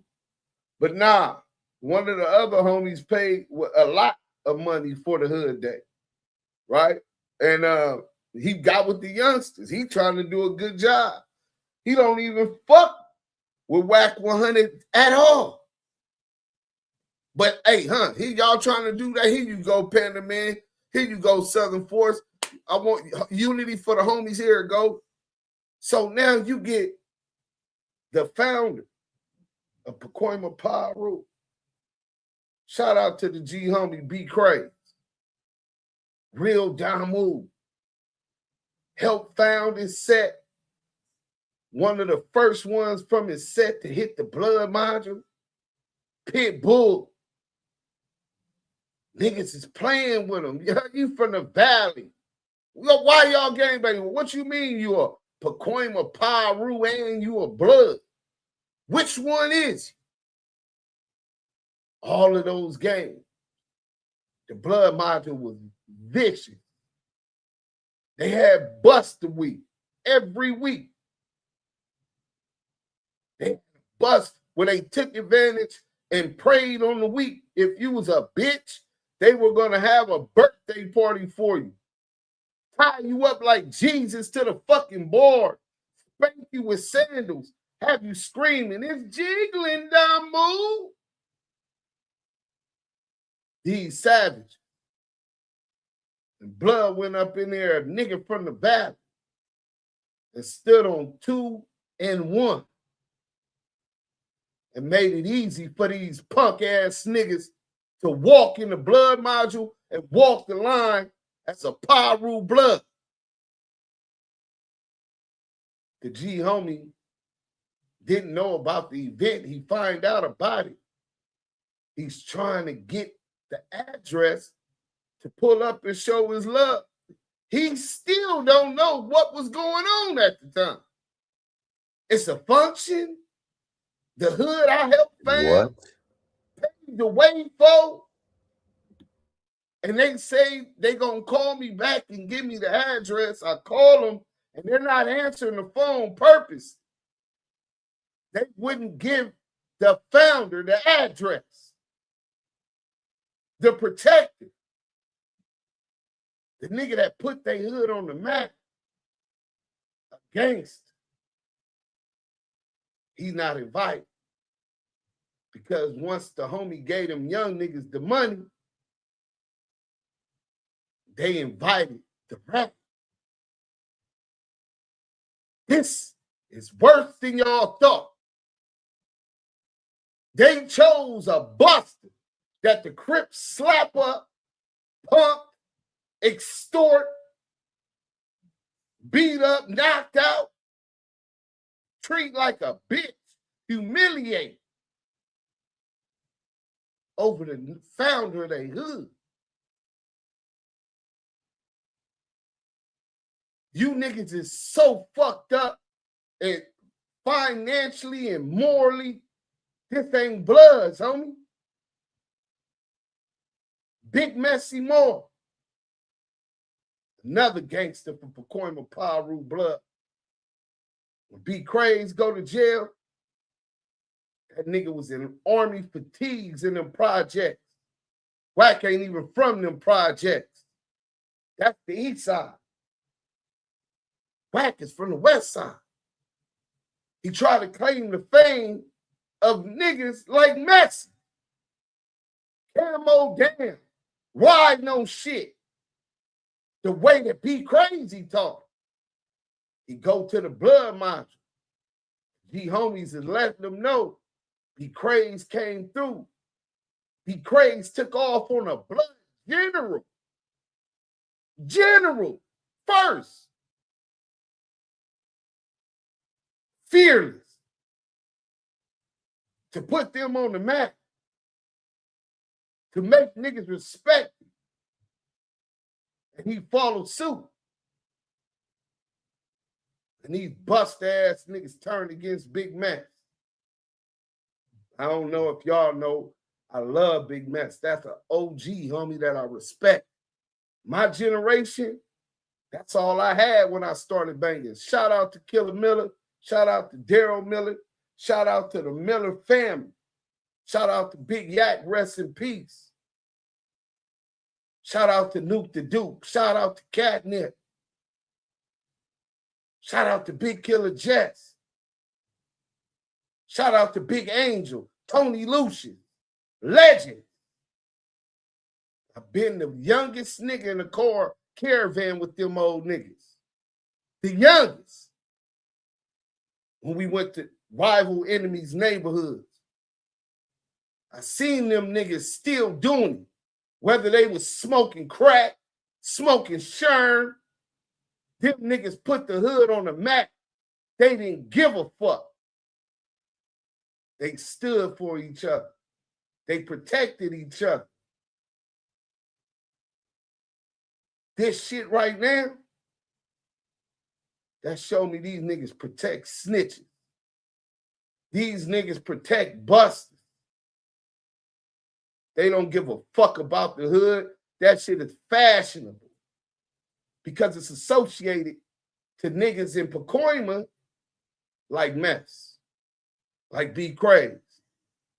The legacy that them niggas built, major contributors. And you get these busters. Cuban Rock. Nigga, ain't that nigga J Hood still in jail, nigga? Ain't J Hood still in jail, nigga? But you a gangster? That nigga don't even fuck with them niggas no more. He don't even claim the hood. No, he don't even claim Pacoima no more, bro. Because the nigga put him in jail. Me and you get caught in the car with multiple blicks, and I go to jail for a long time, and you go home. This the type of shit. This the type of party these niggas have. Well, I thank y'all for one thing. Y'all opened my eye. Niggas can all point to the PPBs, and rightfully so. Y'all put it on full display, your lack of morals, your lack of integrity, lack of gangsterism, your weakness, disunity, all of that. But y'all not the only ones, bro. It's all across America. It's our people. So I was so hurt that I talked to B. Craze, and B. Craze told me he's no longer Pacoima Piru blood. He said he can't associate himself with fuck shit. He can't associate himself with rats. He can't associate himself with niggas that don't stand on morals. This ain't what he joined. He can't associate with niggas that line each other up when nobody's in the wrong, but just to do it because they want to take the bag from their own instead of partnering with their own and take the bag from some outside niggas. That shit broke my heart, bro. Because he was talking as a Pacoima Piru blood, his experience. But I was seeing the overall picture. The Bloods in LA. What kind of brotherhood is that? So let me speak my truth. And this shit ain't easy either. This ain't trendy. This ain't for clicks. This is spiritual with me. I dedicated my life to blood, not for fashion, not for internet politics. This is 30-something years before I ever got on the internet. Dedicated my life to, not for industry acceptance, but for a code of loyalty, a code of structure, a code of sacrifice, a code of protecting our people and protecting our turf. Today, that code is broken. Not just in the Pacoima Pirus, in every hood I go to. Every person I talk to are dealing with the same shit. We are living in an era where snitching is being normalized, where rats are accepted, celebrated, platformed, and protected. Where dirty politicking and selective politicking decide who matters and who don't. Where homeboys who sacrifice their lives to the set sit forgotten in cages while fake leaders is chasing clout. This is not the way I came up, homie. When this shit started, it was about community. It was about protection. It was about organization. It was about being the shield between our neighborhoods and chaos. So let me ask the real questions, though. Where's the organization in your turf? Where's the structure in your turf? Where's the discipline in your set? How many of you niggas claiming blood, I'm only going to speak for the blood, have ever actually even patrolled your turf? Every blocking, seeing everything moving, questioning everything moving. Where you from? Where you going? What you doing over here? Do you know where the fuck you at? Most of these niggas claiming they bloods today have never done that one time in their life. I did this shit every day of my juvenile life. We not the same. How many of you big ass ballers, Instagram ballers, ever reinvested that trap money that you made, that rap money that you made, back into your community? Shout out to Joe Moses. Shout out to Keyshawn Johnson. Shout out to Uno. Shout out to all of the homies, Lil Rock, the Bells, Murder Rock, all of the homies that give back to the community, continue to try to build the community for the next generation. But how many of you niggas actually reinvested that trap money? Everybody got the stories of how they had to sack. Me too. How they was hitting licks. How come you niggas don't own no property in y'all hood? Huh? How come you niggas ain't got no small businesses in y'all hood? The local store is owned by Asians. I got 10. Southern Forest got 10. Panda Man got 10. Yael got 10. Scandalous Los Angeles got 10. That's 50. Let's start our own store. Get the Koreans out the community. 10. Chump change. To you big ballers. But not one of you niggas reinvested in the community. So, how many of you built youth programs, schools, businesses, or housing? Serious question. When was the last time you patrolled your turf? When was the last time you reinvested money back into your community? You built youth programs, schools, businesses, or housing? When was the last time? Because today our communities are under siege. ICE and police harass us daily, disrespect us in front of our women, our children. You're supposed to be seen as the rock that they stand on for protection. And they undermine your authority legitimately and consistently, and you tuck your dick between your legs. ICE harassment. Families being torn apart, people being disappeared, kids growing up without guidance. And I don't see an army. I see disunity. I see egos. I see cliques inside of cliques inside of cliques. I see everybody screaming blood, but nobody's bleeding for the people. I was once told if you want to lead, make sure you lead right. So I'm going to lead right if it costs me everything. Because what y'all representing today, it's not what I dedicated my life to. When politics chooses invitations over the founders, when shortcuts replace sacrifice, when standards get lowered to accommodate frauds and informants, I can't be associated with none of that in the name of blood. I did this shit the right way, at the highest level. Brim alone, brim strong. Niggas thought I was an army in myself, nigga.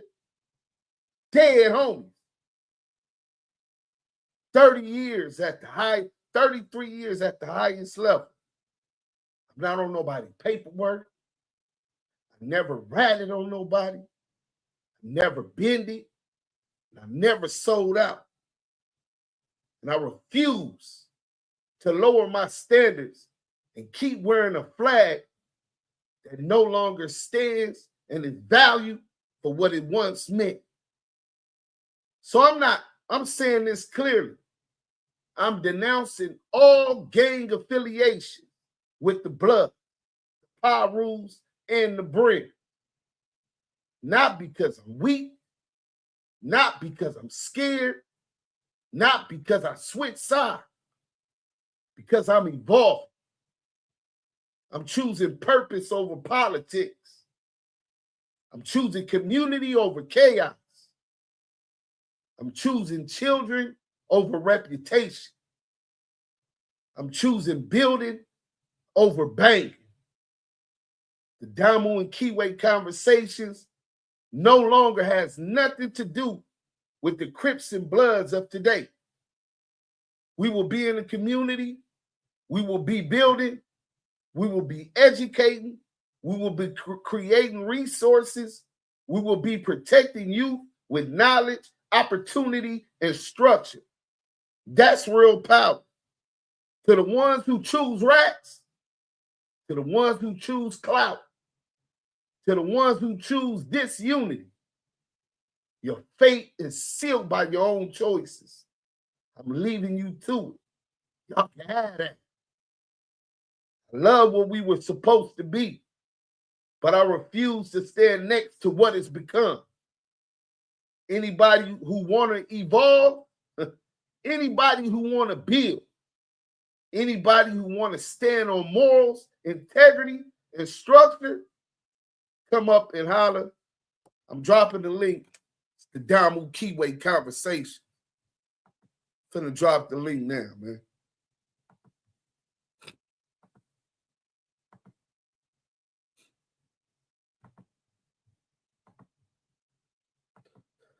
We don't fuck with no yees. We don't fuck with no busters. We don't fuck with no rats, nigga. And if you do, you just as guilty as them niggas. You just as foul. Anybody want to come up and build from that, come up, man.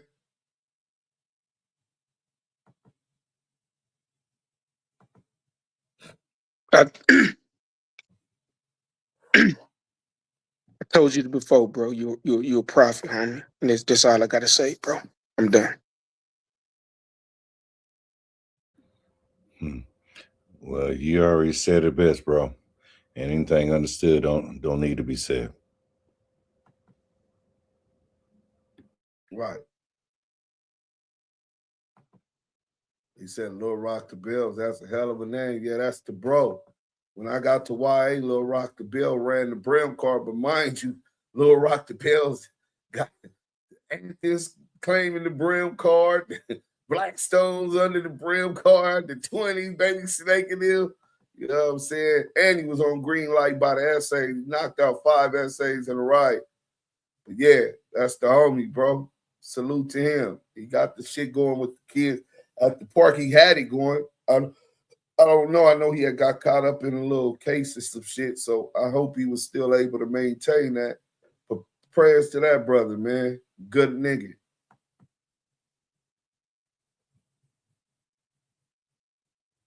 Sleaziest King said, laughing my ass off. It sounds good. It's not that fucking easy. That's why you take care of you and yours, fucking gang, and anything that doesn't affect my family. Let me see. I love y'all. Take it short. Don't want to do nothing work. Don't want to put no energy towards the thing that's giving them the status and freedom. Right. Preach, Duse, big mess. Laugh out loud for real, though. Wack ain't got no other choice now because to make a point in this day and time is really expensive. I'm like old boy from Fridays. I said I would never leave a hood. Well, I lied. Laugh out loud for real. That nigga said it ain't no choice. That's what Simon was doing, signing and managing folks. So he talked about that leaders go with the people's bosses. Tell people. Leaders go with the people. Bosses tell people to go. Everybody wants to be a boss. That's the problem. Yeah, wannabe is a difference. You're right, Lou. Used to walk through the enemies to the Swans, had with a backpack, taking the 81 down Fig, the 45 down Broadway, the 53 down Benchel. Used to go from Jefferson and Vermont back to the east side. Wait, who is that? Jay Williams? Is that G Red from Outlaws? Because that's the only nigga I know that used to walk from the east side to the west side flamed up. Nigga, that was shit. 94, 95, 96. That nigga was crazy. You know what I'm saying? That nigga used to walk down Jefferson or Adams from the west side to the east side, flamed up. They should have chose 22. Renegade Duchess, thank you, God. Duse, what up, bro? Salute, Stat 720, what up? Like how it's supposed to be. Jay Williams, you was stomping hard as fuck, my bro. Oh, shit. G-Mac, your device not connected, bro. You got to fix your connection. Gargoyle. Wait, who's the gargoyle? Wait, hold on. Somebody else just came in. Kid the barber, what up, bro? Salute. Is that G-Mac still ain't connected? He might be on the road. G-Mac, somebody message G-Mac, tell him to get a better connection.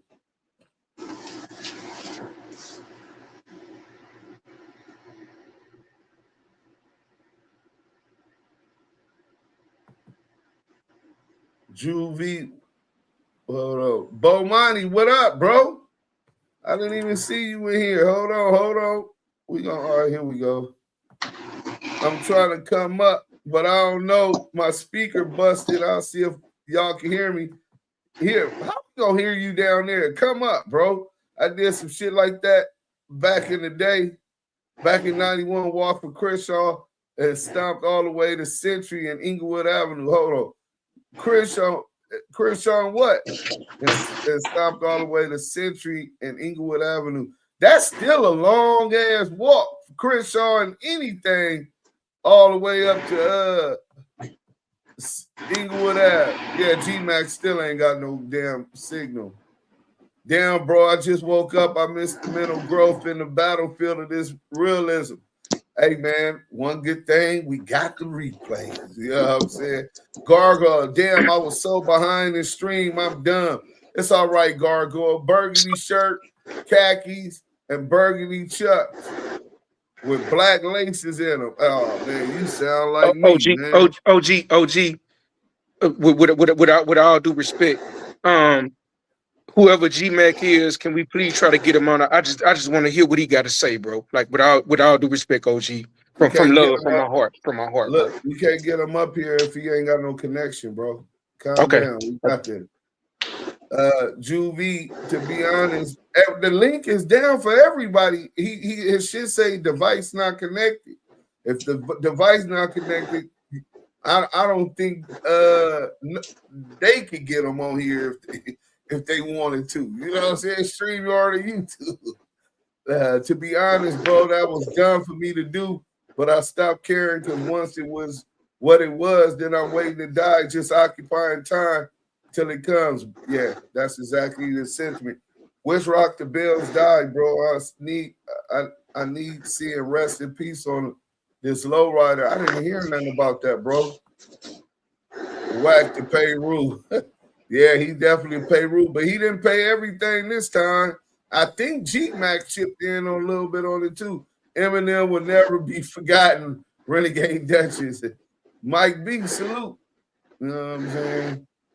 To be 900, the ones who see and do nothing are the worst or just as bad as the ones committing the act. Fact. Jay Williams, I understand I've been in that state of mind where I feel I'm already dead, so I don't give a fuck about nothing. Yeah, especially when you add some of that Kool-Aid and Thunder Chicken or some Mad Dog 2020. Yeah, some night train and some of the gangbang drinks. You know what I'm saying? Nigga off that and a whole bunch of chocolate Thai or some ET or something. Come on, Deuce. You know these Inglewood streets crazy. Yeah, Manchester to Crenshaw. Oh, Manchester to Century or Florence to Century is a long ass walk. Hell yeah. Especially on that side. If you do it on Vermont, it's still long, but it ain't as long. You know what I'm saying? Nope, I'm Juice 3 for 79th Street. Okay, for 79 Swan. All right, baby Juice, salute. Hold on, I'm trying to see if Beaumonty, if I'm trying to see if what's the name gonna come up, G-Mac. If not, I'm finna go rub Maria's feet. You know what I'm saying? You know what I'm saying? We gonna see what he talking about. Dark skin, yeah, hey Trey, Deuce on the motherfucking dog. Peace and blessings, King. Peace and blessings to you, King. You know what I'm saying? Okay, there go G-Mac is still device not connected. Yeah, I don't know what's up with your shit, G-Mac. Let me text him, bro.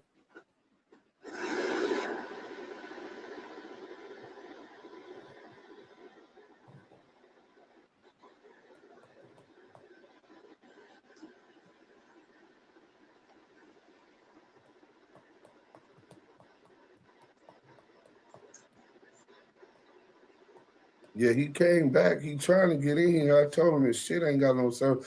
How many of y'all remember when they had 40 ounce of Crazy Horse? I never fucked with that Crazy Horse.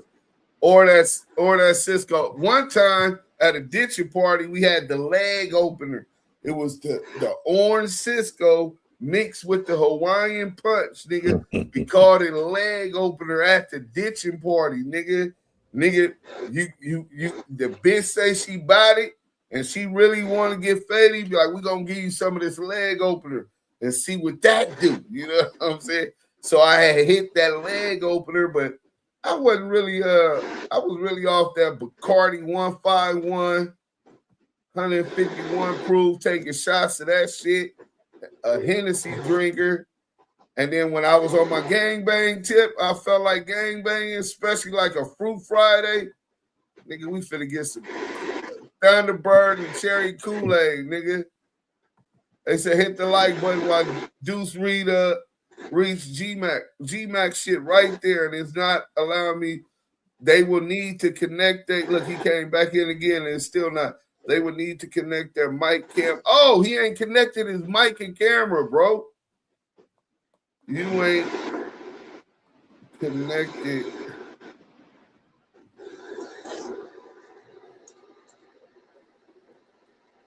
You ain't connected.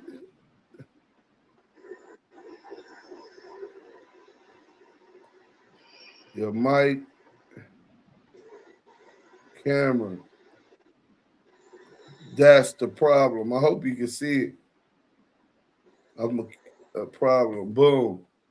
Yeah, you gotta connect that shit. So what this nigga say? Boy, that Crazy Horse was nothing to fuck with. This nigga V-Dogs Compton say Crazy Horse used to go. Oh, alcoholic ass V-Dog.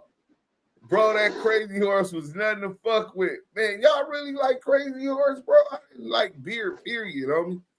Actor Chuck, my boy Wolfie, and the other dude that got the Red 7 Trey Cheville, like the one Big Y had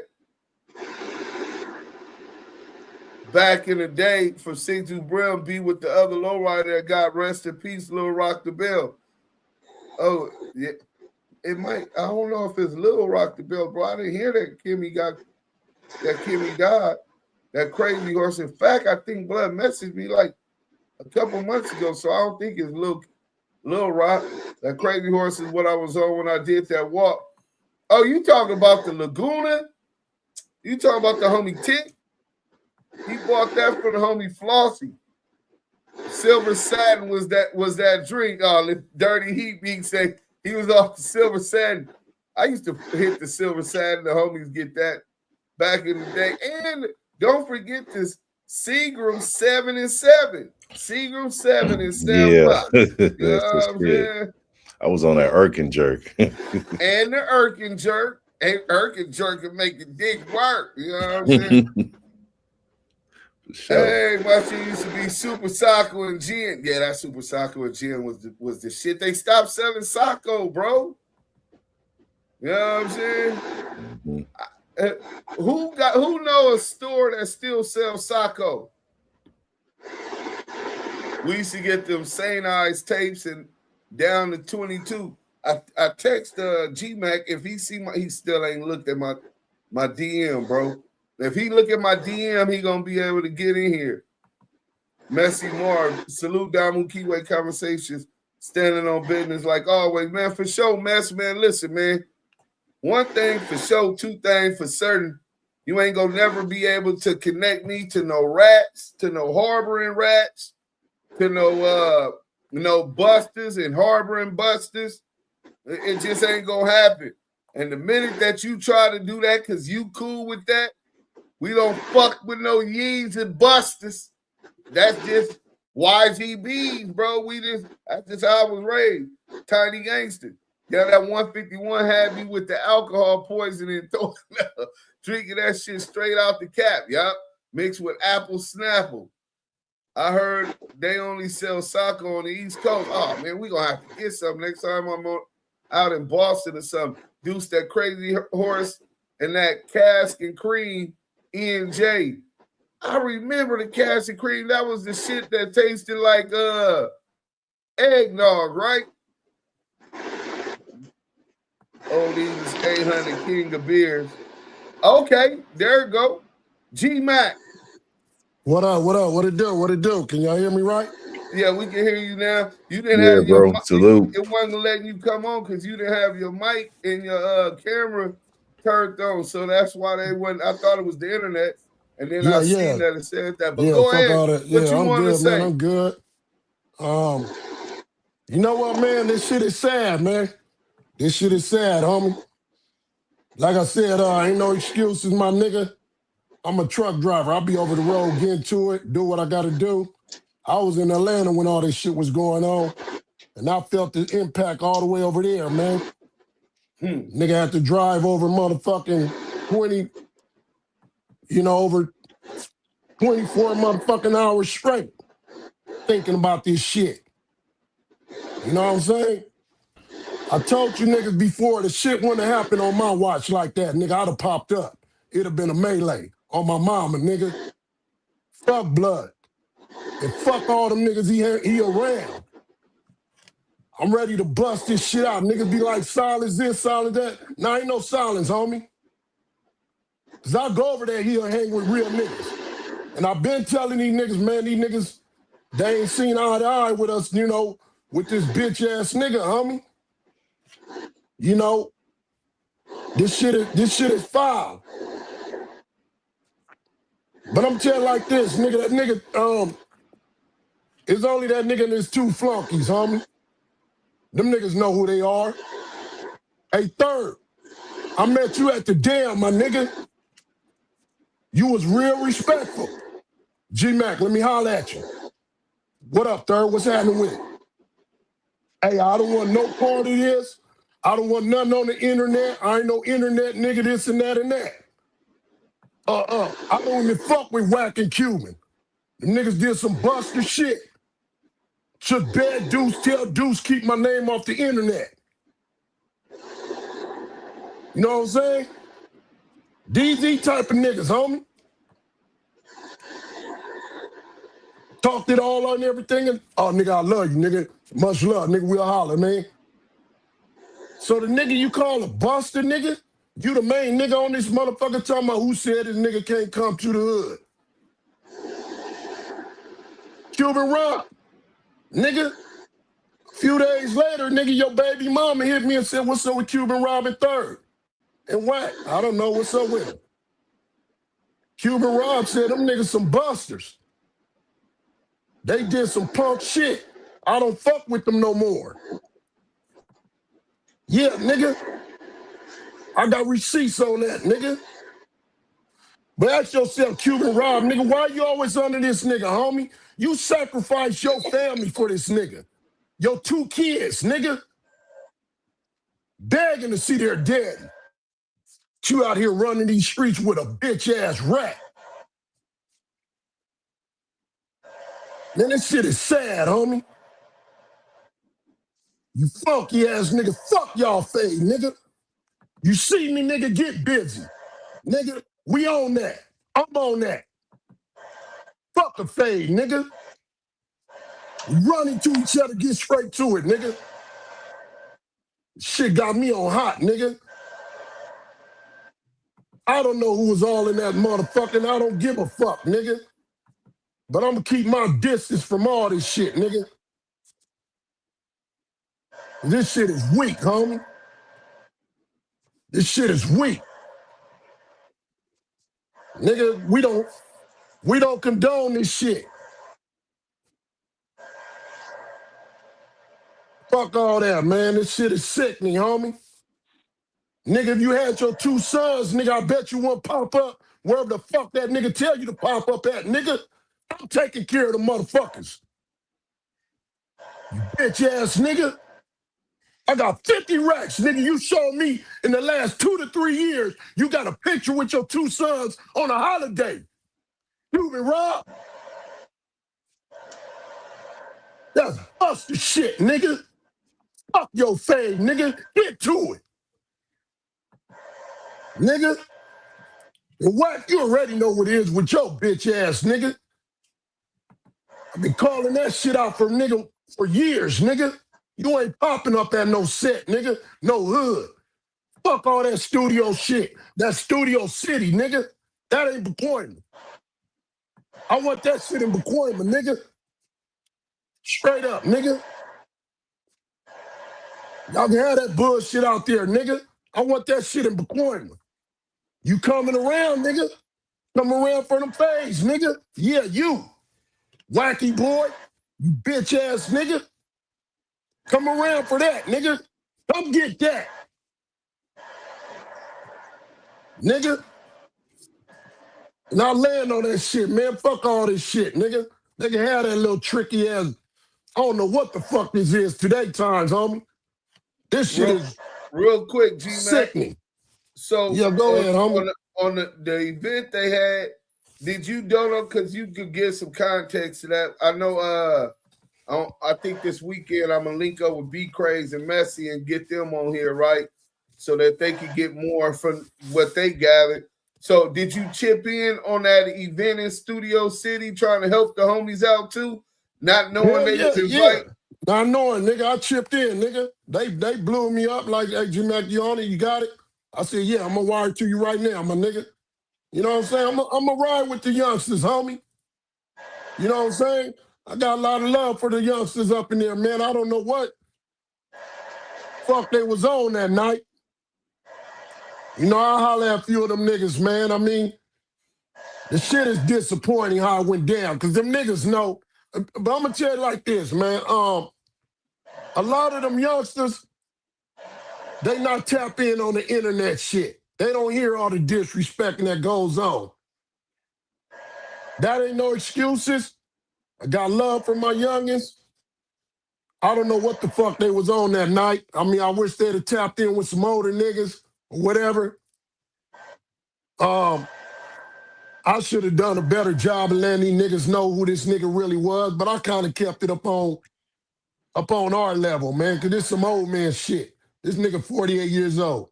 He ain't got no business being around some young-ass YNs and all that, 19, 20 years old, nigga. You know, I'm going to keep holding my youngsters down, homie, because they need some guidance. I think, to be real with you, a lot of these young niggas that was there, because they threw the shit at, you know, at the dam. They was already drunk and high. That was more like the after party. I think a lot of them niggas was blindsided. That don't make no excuse or whatever, and I ain't looking for that. But I just truly feel in mind, them niggas were blindsided. I fuck with a lot of the youngins. They got heart. They some real major, you know, some forces up in what they do, homie. I watched them, I peeped them. But they being intimidated and I think misled by this bitch-ass nigga and his two flunkies. You know what I'm saying? Because them niggas tall, got a little weight on them, whatever, this and that, know how to talk that rah-rah shit, whatever. Nigga, I've been telling them niggas, fuck you all day, nigga. Why they don't come to a nigga like me, nigga? They know the real. They know my get down, nigga. You know what I'm saying? And they gonna still respect my get down, nigga. Straight up. Like I asked you before, Deuce. A nigga tell you come get your motherfucking 2 kids from me, come get them in peace, or nigga leave in pieces, what you gonna do, nigga? I'm coming to get my motherfucking kids. Why this bitch ass nigga ain't got his kids? I laying on that, nigga. Straight up. Busted.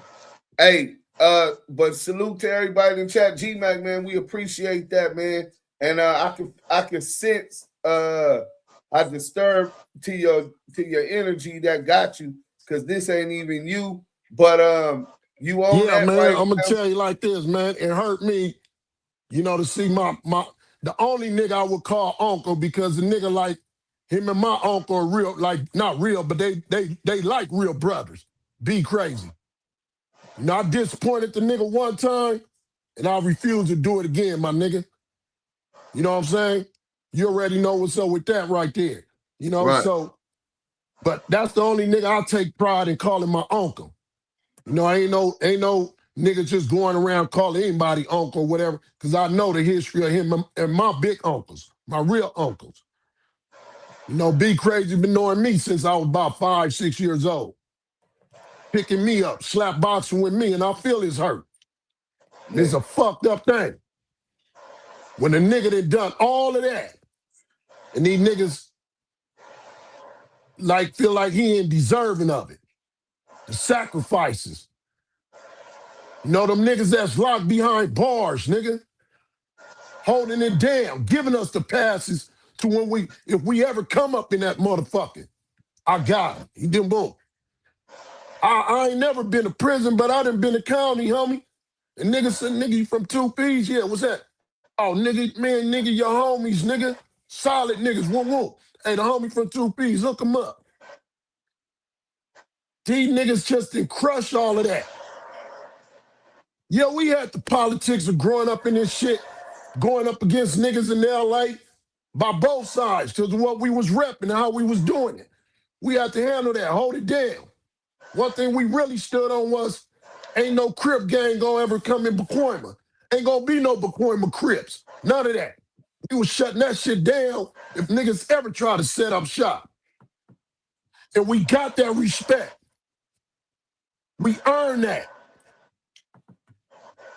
And I think them niggas brought us right back to where, nigga, that gate got shut. Dang, bro. That See, gate that's got the shut. shit that affects real niggas. Drew B, that's a fact, bro. I hang on that hill. I fucks with solid niggas. And I think that shit got shut, nigga. Straight up. We ain't got that pass no more, nigga. So what the fuck y'all niggas gonna do to earn that gate and get it back open again? Because you damn sure ain't gonna get it following this fuck-ass nigga. This bust-ass nigga. Wack100. Yeah, you nigga. You fucking informant. Fuck you and your handlers, nigga. Get to it, nigga. You know where the fuck I live, nigga. But best believe, nigga, I'm ready, nigga, for whatever, nigga. Straight up.